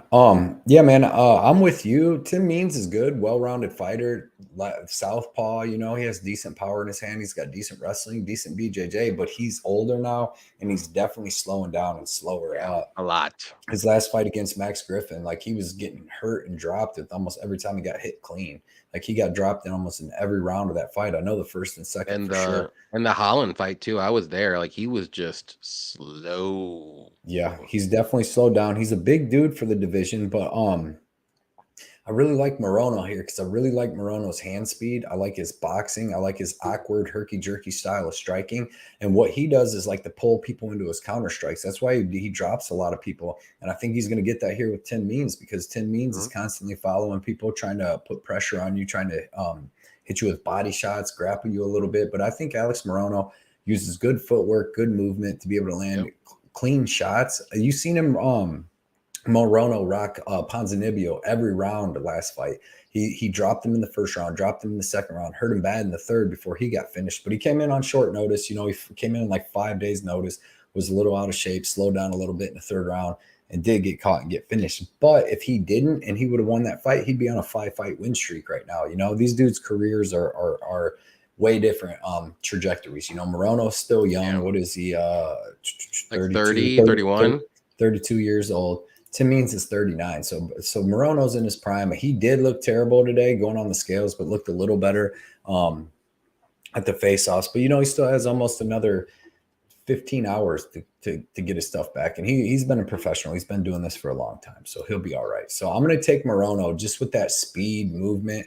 And I think I was liking the over, but I could also see Morono getting the finish. You know what I mean? So just maybe late, hitting Tim Means with one of them big shots, getting like a club and sub or something. Because Tim Means is really tough and really durable. He'll survive, but if you can drop him and then sub him, like that's what Daniel Rodriguez did to him. So maybe Morono does something like that, man. If he's out there hurting Ponzinibbio, he can definitely hurt Tim Means. So give me Morono. I'd say like a third round or a decision too on that. Yeah, I like that bet. Yep. Let's see. Brandon said he also looked totally fine at face off. Yeah, man. Asked via KO. Jim said, gotta go with what exactly what Johnny said. Morono all the way. Means slows way down now. Yeah. And he comes out slow, to be honest, to start, you know. I think it's almost like that, what's that guy's name that came out and he looked slow as shit and I bet him. What's his name? It was just recently. He got KO'd. Who was it? Rick Glenn. Yes, Ricky Glenn. Dude, that's Tim Means for you right there. Boom. Yep. AJ said, I think Morono was fine. He probably just came out of the sauna. He probably did because he was still sweating. And then the dummy fucking was 1.5 pounds underweight. I know. No, he was like 2 pounds underweight. He was 169, I think. Yeah. Mike, Chef Mike, he said, Great White, rock me. Yeah, we're going to rock with the Great White tonight. That's for sure. That's right. That is for sure. Next fight, dude, is going to be super good. We got Ilia Topuria versus the hell? Hold on. Not Ilia Topuria. What the hell am I talking about? Carlos Ulberg versus Ihor. I'm like, is there Ilia Topuria fighting? And then I started thinking about what the hell I just said, and I forgot what I was going. Dude, I was just like. But Ilia Topuria. Tell me this great fight because I did not break down this fight whatsoever. Yeah, Ihor and Ilia. So Potieria. Yeah, that's awesome. All right, awesome. So I'm gonna start this one, dude, and I'm taking Carlos Ulberg here, man. I like him. He earned my respect. I bet against him 2 times. I bet against him. I bet on him against Fabio Cherant, and he didn't look all that great. And then I bet against him with Tafan and with Negaromanu, and I paid for them dearly, man. This dude, he's a lot better than I thought. He's got a lot more power than I thought. He's super accurate. I know he got stopped by Kennedy and Njoku or whatever, Kennedy, whatever, but he landed 150 significant strikes in that first round and a half. And he really wasn't fully gassed out when he got finished. He was still fighting hard, but he just got hit with a big shot that rocked him. But I definitely like Ulberg here. I think that he's got Potieria. He's got decent punches. he's got decent kicks, decent leg kicks.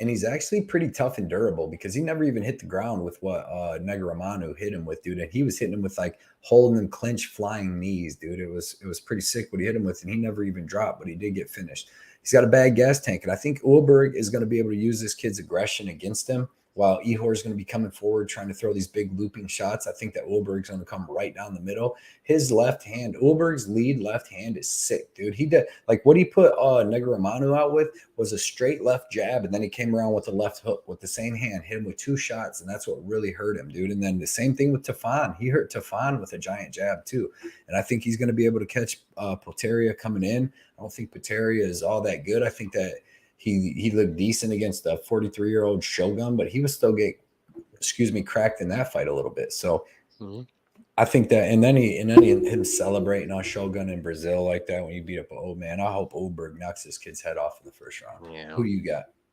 Dude, yeah, I'm all over Ulberg. He should win this fight. He's the way better technical striker. I think he's got more power. He's tough. This fight's not going the distance. I will say that. I like the under 2.5 more so than under 1.5 because for some weird, dumb reason, I think it may sneak over the 1.5 round, maybe by like 20 seconds. So it's scaring me off. But I like the under 2.5 for sure. That's not going the distance. And the last fight with Ulberg and Nicolau. I mean, Nicolau has like one of the most granite chins of all time. And it was just a little sneaky left hook that caught him. Like I was just like, what's going on? That was like the softest left hook ever, and it grabbed him. So he's got that death touch. So I think it's gonna happen. Ihor has he's just too aggressive. He's got no striking defense at all. That's what it is. And he's not going to sit back and play it safe. He didn't even do it against Shogun. He got caught early with Shogun too, but Shogun's old. He couldn't do anything more than after that, and then he got rocked. So give me Ulberg. He's not going to do exactly what Shogun did. He's going to do way better and probably end this one in the first round, but I have a weird feeling it may sneak over the 1.5 round mark, so I'm staying away. I like the under 2.5. I got that in a play. I have Ulberg money line in the play. I was thinking about doing the knockout prop. I'm going to stay away because I hate having more than like 2 plays on a fight. But there's a fight later on that I have 3 plays in, so there you go. Yeah, man. I got Ulberg actually. I got him with Ulberg and Carl Williams. So I got Ulberg at minus 280, Carl Williams at like minus 420. So it was minus, I believe, 150 total for them two. And I think them two are like as close as we can get to a lock. So I put 4.5 units on them two to win 3, which I think is a pretty good bet, dude. I think that they're both a lot better. I like that a lot. Opponent. Then I also took them to, these were the first bets I put in. I also took them to, and I put it with Court McGee because Court McGee was minus 180. I didn't want to pay minus 180. I don't want to pay 36.3. I'd be more confident. I'd be better if it was minus. If I saw minus 180, I'd be more willing to do Court McGee. But I saw it like minus 225 or up, and I'm like, no. Yeah, after I betted, it jumped up. The bookie seen where I put them up now. But I see you're slick. You slick, Cody. And usually, you know me, I don't like parlays, or definitely big parlays. But if I can find a card where I think that there's like 2 dudes that are going to This is the card you have to parlay. There's just the last card was a good card. You could just straight up bets, but not this one. Nope. So I think Ulberg gets this done, man. And then I like I said, I got Ulberg, Williams, McGee, and I got that at like plus 170. So I put like 3 to win like 500 or something like that. You're slick though. You're slick. I like see that. You. I watch you. Appreciate you. I see what you do. We see you on Twitter. Let's see. Mushroom said Topuria inside the distance. Let's go. I saw that laugh. Topuria versus Ulberg. How that'd be a messed up fight, dude. I love me some Topuria. I got to. He's gonna destroy next fight. Ulberg via murder. I'm with you on that one, Sicky. I'm definitely with you on that. I think so too, man. I hope he does, man. I hope he does. I don't know. Are you allowed to beat up people from the Ukraine now? Is that okay? Oh yeah. I didn't know. As long as you're not American, you're good. Right. I rewatched the fight today. Kennedy versus Ulberg. What a fight. And Ulberg would have finished anyone else with the strikes he was landing. For sure. I mean, dude, he literally took off on him, dude. Hit him with everything and the Ulberg kitchen sink and somehow blew his load. Let's put it that way. He should have beat Kennedy, but he blew his load. But Kennedy does that. He did it in his last fight too. He just like got up there and he was just defending, and then all of a sudden he's like boom, boom, boom, boom, boom. Yeah. But then he gets knocked out by a phantom elbow from Dawoon Jung. Dude, that was insane. I didn't even know how that happened. Dawoon Jung bet that fight too, but I did too. But I was like, that was insane. Yeah, insane. Ice Viking said Morono just wanted to show Dana he can make championship weight. Dude, you want to show Dana that he can go down one weight class and then fight up? Yeah, I'm at 55. Yeah, I'm 155. I can fight welterweight. Let's go. Sicky does. I'm a dude. I think Ulberg will be top 10 and Ihor will always be shit. Yep, shite. Top 10 light heavyweight. Easily. Okay, easily. Maybe. I would say top 15, maybe. He said Cody's gonna get demonetized. Just say Nicolau. I'm gonna stick with that. I just seen that one baseball announcer. You see that one baseball announcer? Yeah, I ain't trying to be him. That's why I said Nicolau instead of Kenny. I'm not even gonna say it. Not even gonna say it. I respect everyone. They're like, all right, you're done. Get to go. I think Ihor giggled because Ulberg wouldn't look him in the eyes. Yeah. Yeah, with the face paint. He had the face paint on. So Ulberg is going to destroy. I'm with you there, Sicky. I'm with you. I am very with you if Ulberg loses, man. We need him to win.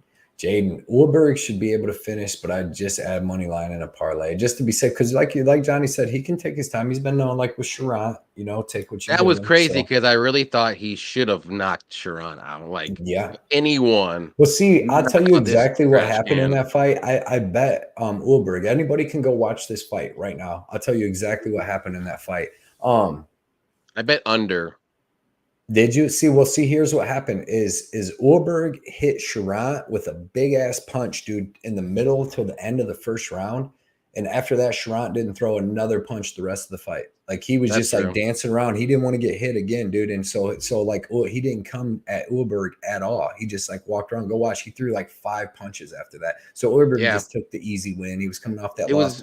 But you see, he takes one big shot, Sharon. You can see he's like, I don't want to take no more of them. Yeah. So it was very lackluster, if you want to say. Like no punches were thrown the whole freaking fight. Gert.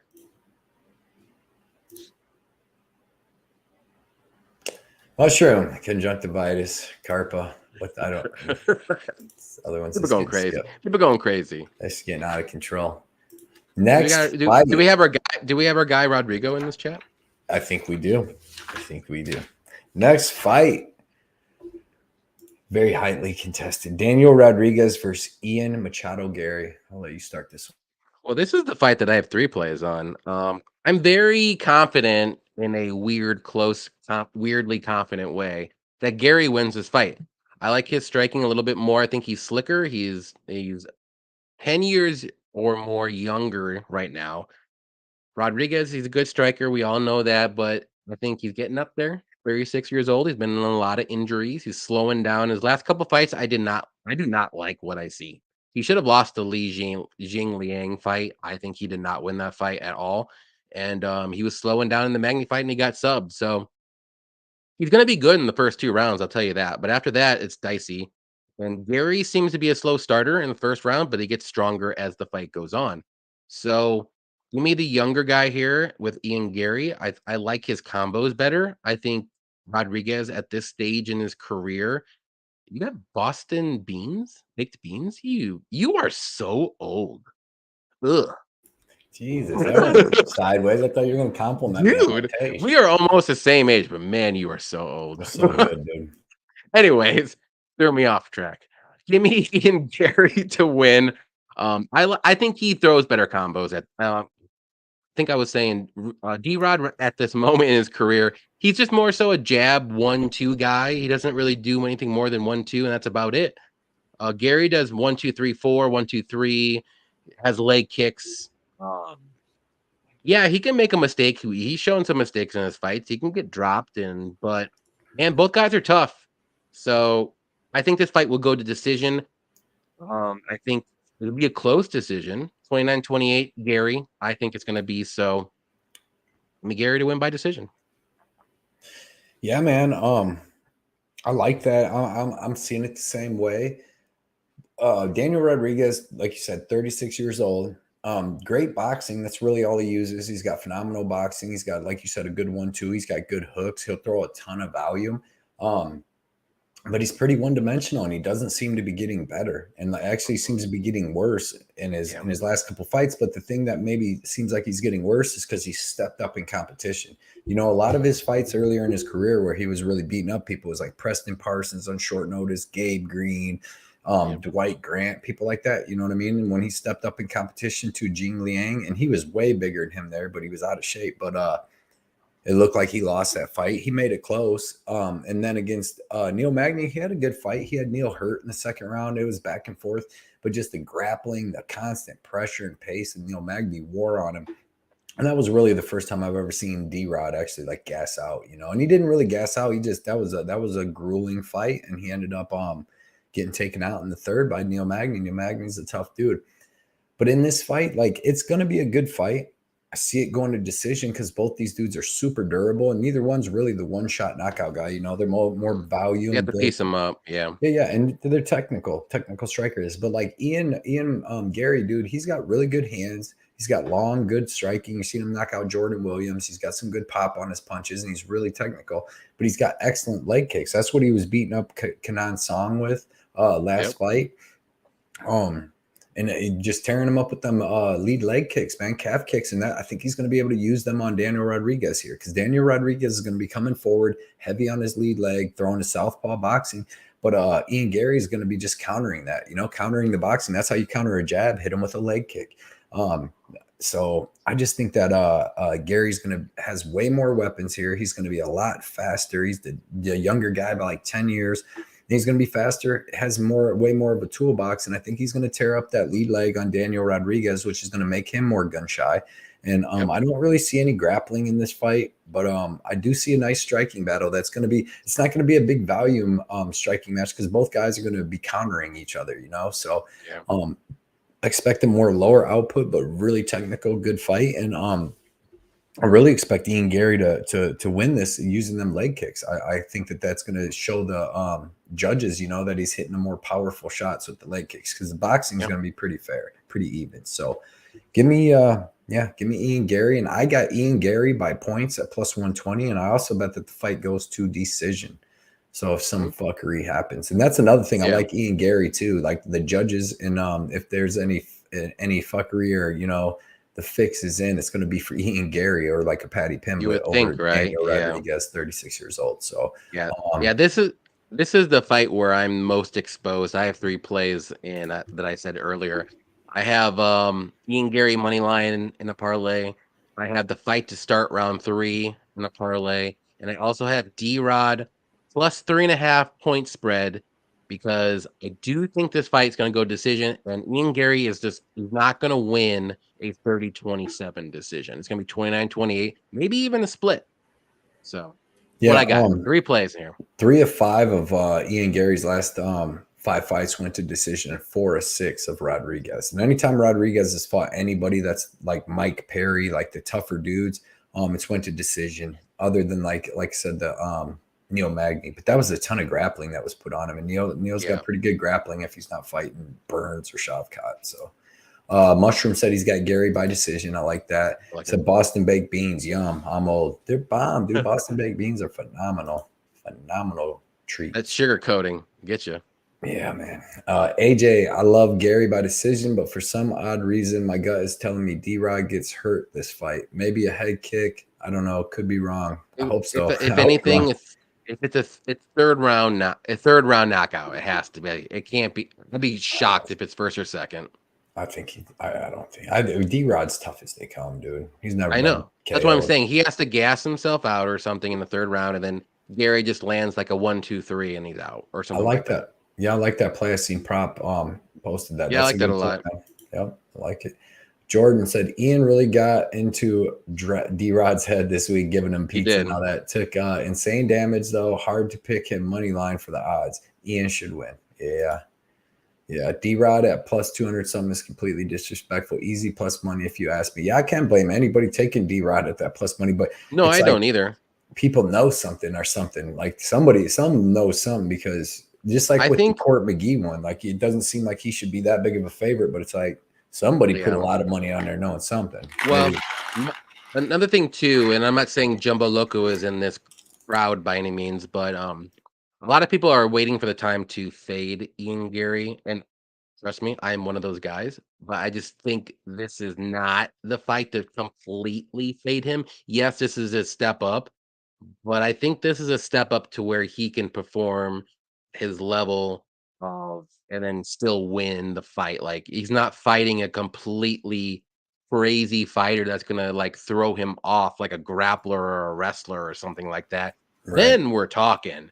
This is another striker that's not gonna go for grappling, not gonna go for a takedown. He knows how to strike. He's fought with other strikers. If you want to fade Garry, cool beans, cool Boston baked beans, if you want to say. But I just think there's a better fight to fade him. I'm not going to fade him. He's getting better in each of his fights, to be honest. And I'm going to be real. I'm not a big fan of his, but he's slowly getting there for me. I didn't like him. I didn't like him at first. I really didn't. Hot Vegas says D-Rod for the win. Hey man, getting good Do the odds on it plus for 3.5. Plus 3.5 spread if you can do it. It's minus 105. You're just literally hoping for Ian Garry not to finish him. It's gonna be close enough to where D-Rod will win one round. Right. Or I'm you sorry. said that was minus 105? Yeah. I said D-Rod will win one round for sure. Like I just But don't see how he does it. But for minus what did I pay? I think I paid minus 130. You could just get the whole fight goes to decision. Then you get either person to win for like 25 extra. That's what I bet was fight goes to decision. But do you think D-Rod will win one round? If it goes to decision. I think he should, but like if you watch Ian Garry, I think it's going to look a lot like when Ian Garry fought Gabe Garcia, where he loves when these dudes come forward on him and he's just countering them all day. Yeah, but D-Rod's way better than Gabe Rodriguez or Gabe Green. Sorry. Yeah, he's pretty good. It's going to be good. Ice Viking said, I mean, he was on his way. Garry was on his way to losing the first round of Jordan Williams, so he knocked him out. Yeah, just throwing that out there. True that. That was a couple years ago though, and he's been at Sanford training, getting better. The Gabe Green fight, man, was a good fight because Gabe Green's tough, brings that forward pressure, dude. And he was piecing him up. He showed that's great a good cardio. fight. That's a good fight to watch because D-Rod will try to do the same thing, but he's better. Yeah, definitely. Ice Viking said I have Garry Ulberg parlay, beat the line movement on both of them. I like it. Bunny Hunter said, do me a favor and judge D-Rod's strength of schedule. Would like to see your thoughts. Yeah, he's definitely got a better strength of schedule, but it's just like he's getting older, man. He hasn't looked good in his last two fights. Injuries have played a very big part. Got D-Rod at plus 240. Lack of development, if you want to say. Why not? You know, I can't, and like I said, I can't blame anybody taking D-Rod. I just think if you want to be a little bit safer, just if you can do the plus 3.5 spread. I think it's going to cover you a lot, and you're literally almost getting plus money. Yeah, pick them. Yeah. Next fight is I'm doing it. I like Garry to win. Yeah, I don't mind it. Next fight is in the men's light heavyweight division. It's the co-main event. We got Anthony Smith versus Johnny Walker, and this is going to be a good fight, man. You got two very explosive dudes that can finish the fight at any time. They're pretty good everywhere the fight goes. I would give Anthony Smith like the jiu-jitsu submission skills advantage, but other than that, you got to give Johnny Walker like probably the wrestling advantage, just being bigger, more explosive. Anthony Smith's takedown defense isn't that great, but I don't know if this fight's really going to. I don't know if this fight's really going to go there, man. I think these dudes are going to be standing and throwing big shots, and if that's the case, dude, I'm favoring Anthony Smith because Anthony Smith to me is more durable. He throws power. Like what I like to look at is like when Johnny Walker. I mean, people are back on the Johnny Walker train because he's won his last two fights, but his last two fights, he hasn't fought people that could test his chin. You know what I mean? He fought Ion Cutelaba, who just wanted to wrestle him, and then he fought Paul Craig. So if you go back to even like Johnny Walker's win before that, he could have lost 5 in a row. He lost 4-1-1, and the one win that he had was Ryan Spann. But even that win, dude, he got rocked and dropped like 3 times in the first round, and then ended up dropping Ryan Spann. But Ryan Spann's also Mr. Glass. Like if you watch Ryan Spann versus Anthony Smith, he hits Anthony Smith with a big ass shot in the first round, and it jolts him, like it hurts him, but it don't rock him, drop him, or like stumble him. And then when he hits Ryan Spann back with a good shot, Ryan Spann just is on wobbly legs, dude, going out, getting dropped all across the ring.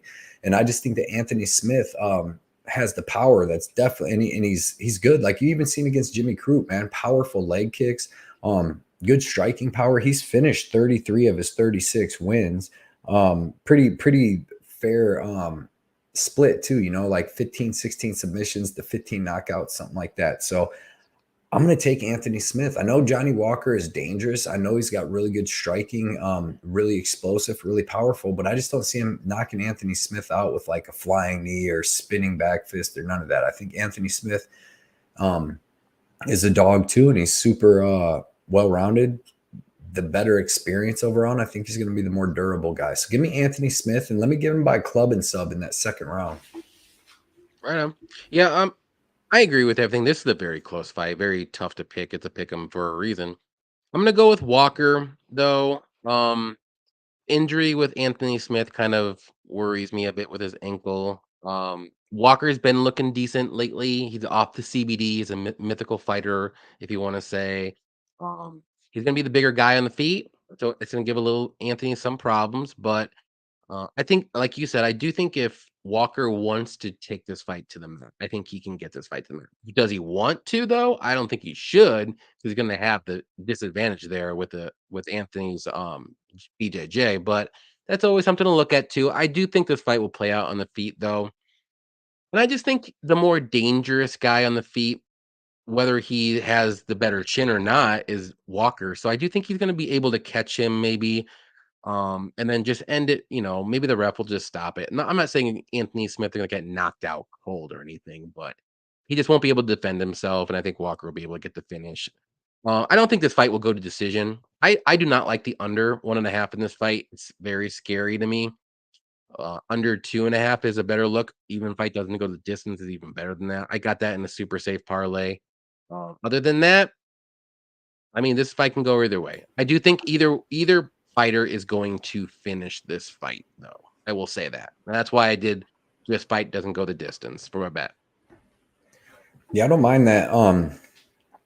This was another one. It's like, dude, I didn't want to bet it. This fight could go a million different ways. Like it could go first round finish for either guy. It could go second round finish for either guy. It could go more of a boring stand-up fight with like Johnny Walker versus Thiago Santos. You've had Anthony Smith go 5 rounds with John Jones, and going who else? He had a more boring fight with somebody else too, but it's just hard, even the under, because they might not come out and just go at it like crazy, it might be more technical. Neither guy wants to get knocked out, so you don't know which guy you're going to get on this. But I like Smith, but I didn't bet anything on it. You said, what'd you bet on it? The fight doesn't go? Fight doesn't go, because I do think I'd be shocked if this fight goes to decision.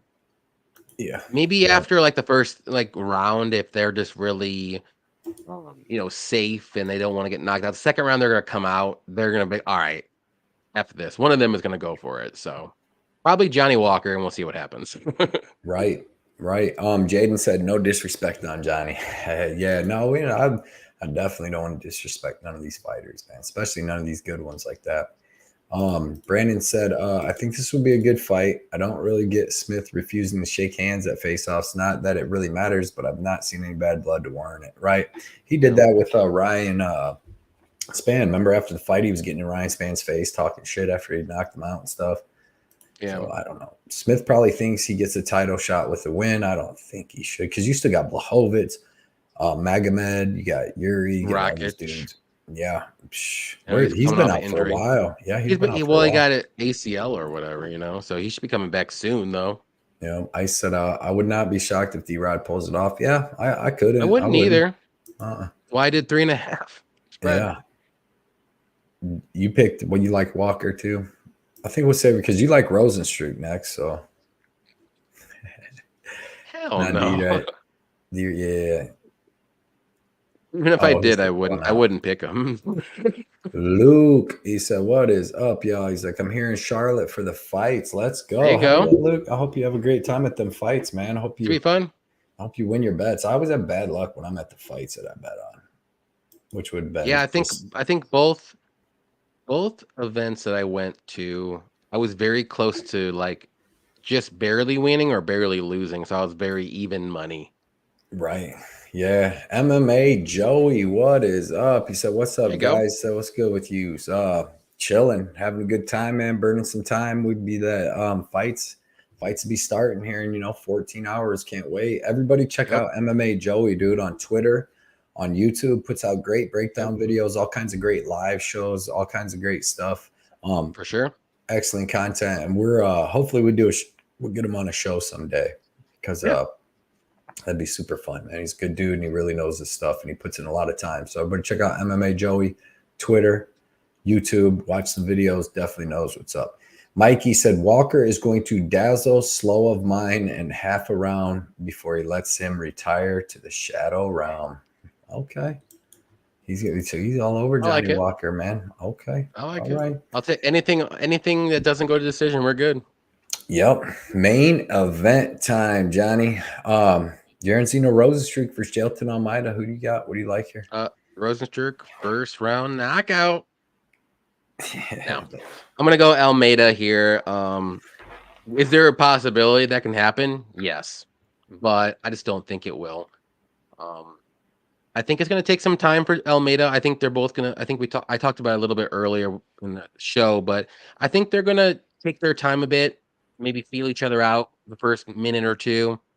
Almeida's gonna not go for the takedown unless he sees it and sees an opportunity. But Rozenstruik is gonna take his time too. He's gonna look for his shot to counter. It's gonna be one of those weird heavyweight 5-round fights where they're like, all right, I don't want to risk it. It's the big fight for both guys. Give it 2 or 3 minutes. Gonna go over a half a round. Easy money right there. And then Almeida will eventually win, I believe, in the second round as well. I'm gonna say by this is what gets me. I'm gonna say by some freaking submission, second round, eventually. He's gonna wear him down. I think he does get the takedowns later in the first round. He doesn't finish him. Kind of like the Shamil fight. I think Rozenstruik will have enough gas and enough sub defense in first round only, and then he's going to be gassed after that, and he can't do it after that. So second round, I'm going to say submission. If this fight gets to the third round, I'll be shocked. Yeah, I would definitely be too. Yeah, I don't really see it going down like that. I think Jailton shoots a takedown, has him down with under 30 seconds. I don't think that he's finishing him in under 2.5 or under 2.5 minutes. Like Yeah, except Parker Porter made it. He was like 10 seconds, if that, from making it to the second round with Jailton. The other Turk Ali guy, he was real close to, and Biggie Boy's been in there with a lot of grapplers and a lot of people that's wanted to grapple him. Even like Alistair Overeem, who's not the best wrestler, he was able to get blades too. Biggie. Yeah, he was able to get Biggie Boy down. And you seen what like Alistair Overeem had really good really good ground and pound. Yeah, my hand just hit that. Really good ground and pound. You seen what he did like Pavlovich and some other people. He's got good elbows, good ground and pound. And Jairzinho was able to survive with him. Then he was able to survive with Blades, work his way back up, and survive them 3 rounds. And when they were on the feet, he gave Blades a little bit of problem. I mean, he swelled his eye shut. And I don't think Jailton has near the striking as Blades, and he's not near as big either. So I like Jailton. I'm going to take him by second round sub because it seems like the thing to do. But man, he looked a lot like smaller than Biggie Boy, even though he was taller. Looks a lot 35 skinnier. pounds. Yeah, 35 pounds, which is a lot, dude. But I don't know, man. We seen Jailton out there, just like even Shamil was a big dude, and he just was picking him up and slamming him. Cardio looked like it checked out. Shamil actually has way better wrestling and jiu-jitsu than Jairzinho. Like Which is why he Shamil's actually survived. from Dagestan, so he's been wrestling and stuff, and he's got a way better ground game. That's why he survived the longest of all these guys. So, but yeah, man, give me Jailton Almeida by second round submission. Like you said, he's gonna wear him down. He's gonna be pounding out Jairzinho. Jairzinho, instead of taking that TKO, is going to turn, give up his back, and that's when that rear naked choke is going to get sunk in. Yep. Let's see. Shafiq. Hold on. Luke said, what do y'all think of this parlay? Morono money line, Garry over 1.5, Almeida under 4.5 plus 115. Money. I like it. That's an excellent parlay, Luke. Easy I like peasy. it. Easy. Shafiq over 1.5, looking real nice. And this You'd be one, sweating. You'd be sweating it, but I think it hits. yeah. But then it's dangerous because Jairzinho can get the finish early too. Both True. dudes are very, very get early finishes. Name a good win Jairzinho's had though since 2019. You're not lying there. Yeah. Like he's beat like Arlowski, who Dawkins, No Alan chin Crowder, or the one Crowder dude or whatever his name was. But he's also fighting. If he's not fighting those bums, and this is the thing about the heavyweight division, if he's not fighting those guys, he's fighting really good guys. So it's hard to judge. There's not a lot of guys in the heavyweight division that's middle of the pack. It's usually you're not good and you're just a sloppy bum, or you're just really good and you can beat those sloppy bums like on any freaking day of the week. So yeah, we got Bunny I Hunter. would say Rozenstruik is one of those, top 10 guys in the heavyweight. Like he's not middle of the pack, but he's not a bum either. So, but he's not top level though. Right, but his grappling's just so suspect. Yeah. Yeah, Jailton's gonna reach a ceiling, dude. He's not gonna go out there and just start throwing around Tom Aspinall or Curtis Blades or John Jones or he might maybe Cyril Gane, I guess. It didn't seem like that before, but maybe Cyril Gane. But once he's gonna have to go back down to light heavyweight if he wants to be the champion. Bunny Hunter says heavyweight fight finish quick for the most part, and Jailton is supposed to be good, but his strength of schedule makes me want to do Biggie Boy by KO because that's the only way he wins. Yeah, man, he ain't subbing him, and I don't. And you could throw a sprinkle. It's not a bad sprinkle. No, at all. Brandon says that 35-pound weight discrepancy is just ringing alarm bells for me. Yeah, it is big, man. It's a big thing. The thing about if you do Rozenstruik by KO, you're either gonna look like a genius or you're gonna look like a fool. Like I just don't. There's not gonna be no middle ground there. Right. Yep. Jaden said probably gonna have more grappling cardio though. Yeah. Almeida for sure will. 100%. Yeah. Yeah. So that's it's gonna be decent fights, man. We did lose a couple decent ones. The Dern fight was gonna be good. I wanted to see that Pete Rodriguez fight, but at least we'll be having fun watching this fight together and hopefully having a good old time, man. Trying to get Patrick up to 1,000 subscribers. Yes, sir. Yep. Effie said, if you go to the casino tonight, throw my 20 on a parlay with Almeida second round, however you want. Thing. And then if you want to add something else, go ahead. I'll see what's up. I got to see what time they're open till. Because even the casinos shuts down. The casinos open all day. Yeah, but not all night. Not their the sports books don't. But what? Yeah. The kiosks aren't? Kiosks and everything. Because see, when I used to go there, they used to be open all through the night, but then like the sports book ain't open. Because I used to work when I worked midnights, I would go there at like freaking 4 a.m.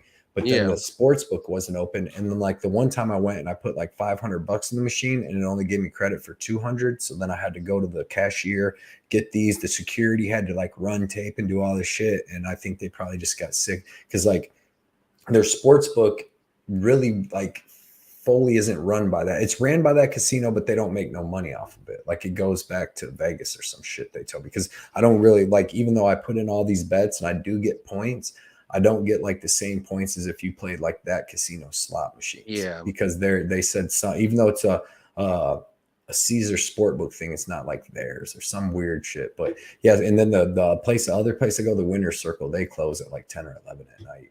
Oh, okay. Any Action Sportscast, I don't know how they do it in Vegas. They might be open all night in Vegas though. But I thought they'd be open all day. Yeah, man, I really like Jailton around round 2 plus 330, even round 1 plus 100 is tempting. Yeah. I mean, I like the round 2, to be honest. I really do. Yep. Or even fight ends in round 1 because either one of the dudes could do it. Jumbo says battle Ulberg and Almeida for plus 203. I don't hate it.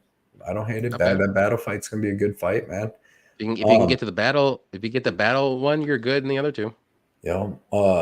Sicky does MMA. He says, LOL, Jailton can use heavyweight to get himself a top 8 light heavyweight guy. Yep. Smart. Nowadays. So he doesn't have, yeah. And then that's what he's going to do. And he can run through a lot of people in that light heavyweight division too, because they don't got no damn wrestling down there either. There's nobody that can wrestle down there. No. I can't even think of one guy. They're nobody. I mean, Blachowicz maybe. I'm thinking of top dudes, anyways. Yeah, no, I'm thinking top guys too. There's no one. Used to just be Jones, man. Shit. Nikita Krylov. Nikita Krylov can wrestle and grapple. He could, but he's not like a wrestler. Jailton Almeida versus Paul Craig. Yeah, Paul he's Craig not even catches him with some bullshit. Paul Craig's a middleweight now, though. Oh, yeah, I did see he's going down there. Paul Craig has wins over Ankalaev, Jamal Hill, all these dudes that are going to be UFC champions. And dude, there's literally no like legit wrestler in the top 15 of light heavyweight. Nope. You got Hill, Yuri, Magomed. Magomed. I mean, he's not a legit wrestler. He can wrestle. He's got Dagestani wrestling. He's got wrestling. But he's more so a striker. Yeah. Rakic, Smith, Nick Krylov, Walker, Vulcan, Paul. He's not even a light heavy. Span, Azamat, which he's number 11. Some weird. Reyes, Khalil, Jimmy Crute, Dustin Jacoby. No wrestlers. What's he do to Kennedy and Njoku? Does he finish? Who? Jailton. Does he keep taking him down, or does Kennedy survive? And then when he does the savage thing in that second and third round, that'd be a good fight. Be an excellent fight. He's a big boy too. Big boy. I think that should be the fight. Jailton wants to go down. That's his first test. Boom. Fuck that. You seen what happened with Ulberg when that shit went down? That should be his first test. AJ said, "Can't wait to watch these fights with y'all on my bottle of Jameson." Hell yeah! There we go. Get yourself some bourbon. Yep. Everybody, I will. Everybody, definitely hang out for this fight companion, because it's fun, man. Just talking crap, watching the fights, getting the reactions. We have to clip some reactions, dude. I'm at that Ian Garry fight's gonna be tough for me, man. I got a lot of money on that. Fun fact: Kyle Barallo lost to Jailton, in jiu-jitsu. That is a fact. Yep. Or was that in fighting? Was it jiu-jitsu or fighting? I think it was just jiu-jitsu. But Barallo did have one loss, and I can't remember who that was too. Let me look. But he did. I think it was just straight grappling. Yeah, it was just straight grappling. Who you think is going to win, Smith or Johnny Smith? I said Johnny, but it's a close fight.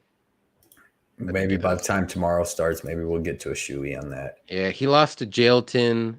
So by decision, escape time. I don't really follow the grappling rules, so I don't know what escape time means. Yeah, he just in overtime. And he lost his second fight in his career, like legit in MMA. That's it.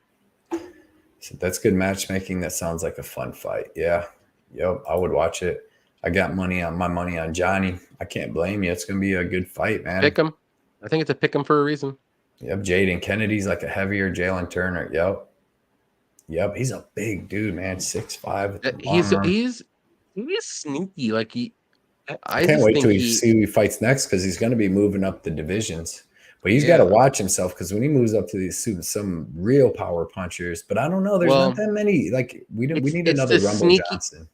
It's the sneaky guys that are really quick strikers that have power and can kind of wrestle and grapple. They're going to give him problems. Like good, well-rounded everywhere, but they're going to be the quicker person. I'm telling you, dude, my dark horse in that light heavyweight division is freaking Nikita Krylov. I'm telling you, that dude's good, dude. If he wouldn't have lost that fight, to that armbar to Paul Craig or triangle, dude, that's another fight. If Kennedy and him fight, like who would you pick? That would be a fight. I would take Krylov's a fucking savage, and he's got great cardio, and then he's got wrestling, grappling. So look at Kennedy. Kennedy can negate that though.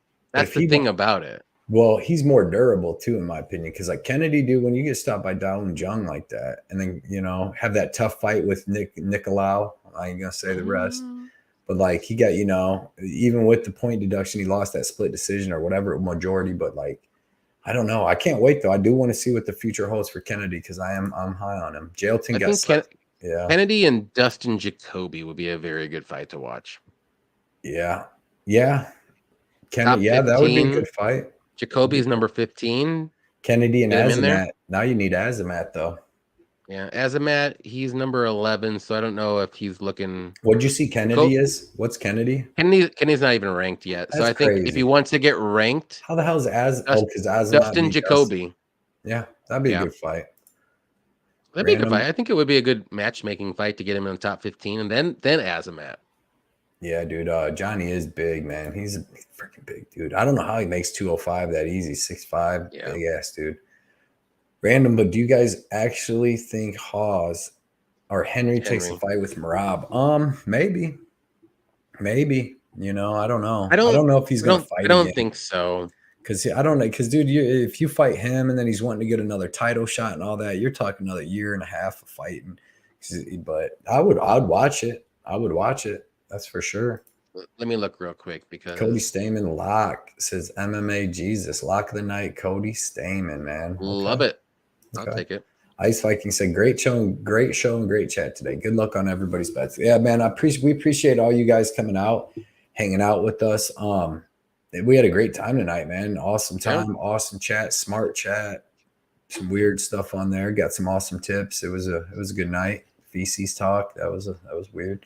But, so my bantamweight matchup would be, since O'Malley is going to be fighting Sterling, I think Cejudo should fight Corey Sandhagen next, and then depending on what Aljo does after the O'Malley fight, whether he wins and moves up, whether he loses and moves up, whatever, then Merab. If it's a vacant title, I think it should be Merab versus, the winner of Cejudo and Corey Sandhagen. I want to see Merab and Sandhagen. I don't think Cejudo's coming back. I don't think he is. I think he fights one more time, at least. Yeah, I'd be cool to see him fight. Because he thought that he won, and it was a very close fight. It wasn't like he was dominated. And I don't think he fights Merab though, because Merab, why would he take that fight? He's literally next up to whenever Aljo is done, and he's just having surgery now. He got injured for whatever reason, so I don't know how long that's going to take too. So, I just think honestly, wouldn't be surprised if Sterling wins and or loses his next fight against Sugar. He's going to move up. I think no matter what. And then Merab's going to get the title fight, with the vacant title fight with whomever's next up, which is going to be either between, I think, Cejudo or Corey Sandhagen. You know who you left out?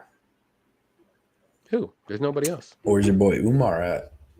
He's not there yet. He needs to fight 2 more fights. Nobody's fighting him though, but he's got to fight, supposedly. He wants to fight Merab. That's who he wants to fight. That's what he says. Well, if that's the case, how sweet would that be? I would want to fight Merab too if he was injured. Is Umar the future of that division or what? Yeah. All right. Okay. But not now. Like 2 years, unfortunately. There's a lot of killers up there, man. Ryan says, I'm not saying he can't do it, but it takes him time, and no one's gonna want to fight Umar. It's taking him like at least a year a fight. So yeah. Ryan said, awesome show, guys. Very grateful. Everyone have fun this weekend. You too, Ryan, man. We appreciate you hanging out. Sicky said, peace, boys. Smith's so scared of Johnny when they faced off that he didn't want to shake hands. Cody looked great at weigh-ins. Appreciate that, Jaden. I didn't even try, I just put on a trash bag, ran a little bit, man. Appreciate you coming out and hanging out with us tonight, Jaden. Hopefully you'll be out for the Fight Companion tomorrow on Patrick's channel if you got time. 10:30 Central, 11:30 Eastern. Bunny Hunter said everyone should bet their houses on Aljo. I should have. I'm so mad at myself. Yeah, I think he's saying for the Sean O'Malley fight, he's gonna drag Sean, bro. Yeah. What do you think he's gonna start out? Minus 250? What's he gonna be to Sean O'Malley? I'm telling you, I don't know. I got a weird feeling. Dev said, see you in the AM. See you in the AM, there you go. Dev. Appreciate you hanging out with us tonight. As always, commenting and stuff, Dev. You're a good dude, man. Appreciate it, yep. Triple G. Yes, sir. Peace, Shafiq. Brandon, good luck, everyone, on all your bets. I'll try hard to catch you guys tomorrow. Appreciate you hanging out with us all night tonight, Brandon. Hope to see you tomorrow, bro. We'll get some good live bets and have some good fun and talking. I'll listen tomorrow while delivering mail, my guys. Dirty Reg. Appreciate you coming out and hanging out for this, Reg. And we'll see you tomorrow, bro. Hopefully get to talk to you with you a little bit, man. Get some good tips, some live bets. Bunny Hunter, I wish Dana would let those Dagestani guys get to the top. It would for the rest of the fighters to get better. Yeah, there's a lot of them coming. That's for damn sure. Nobody wants to take the Umar. No. And then when Usman comes over, he's a tough one too. So it's going to be good. Man, appreciate all you guys coming out tonight, hanging out with us. It's 9:30. We will see you guys bright and early at 11:30 Eastern, 10:30 Central Time on Addicted Combat's channel, man. Yep. Good show tonight, Johnny. We'll see all you guys tomorrow, man. Good luck, everybody. Appreciate you guys. See you guys. Take care, guys.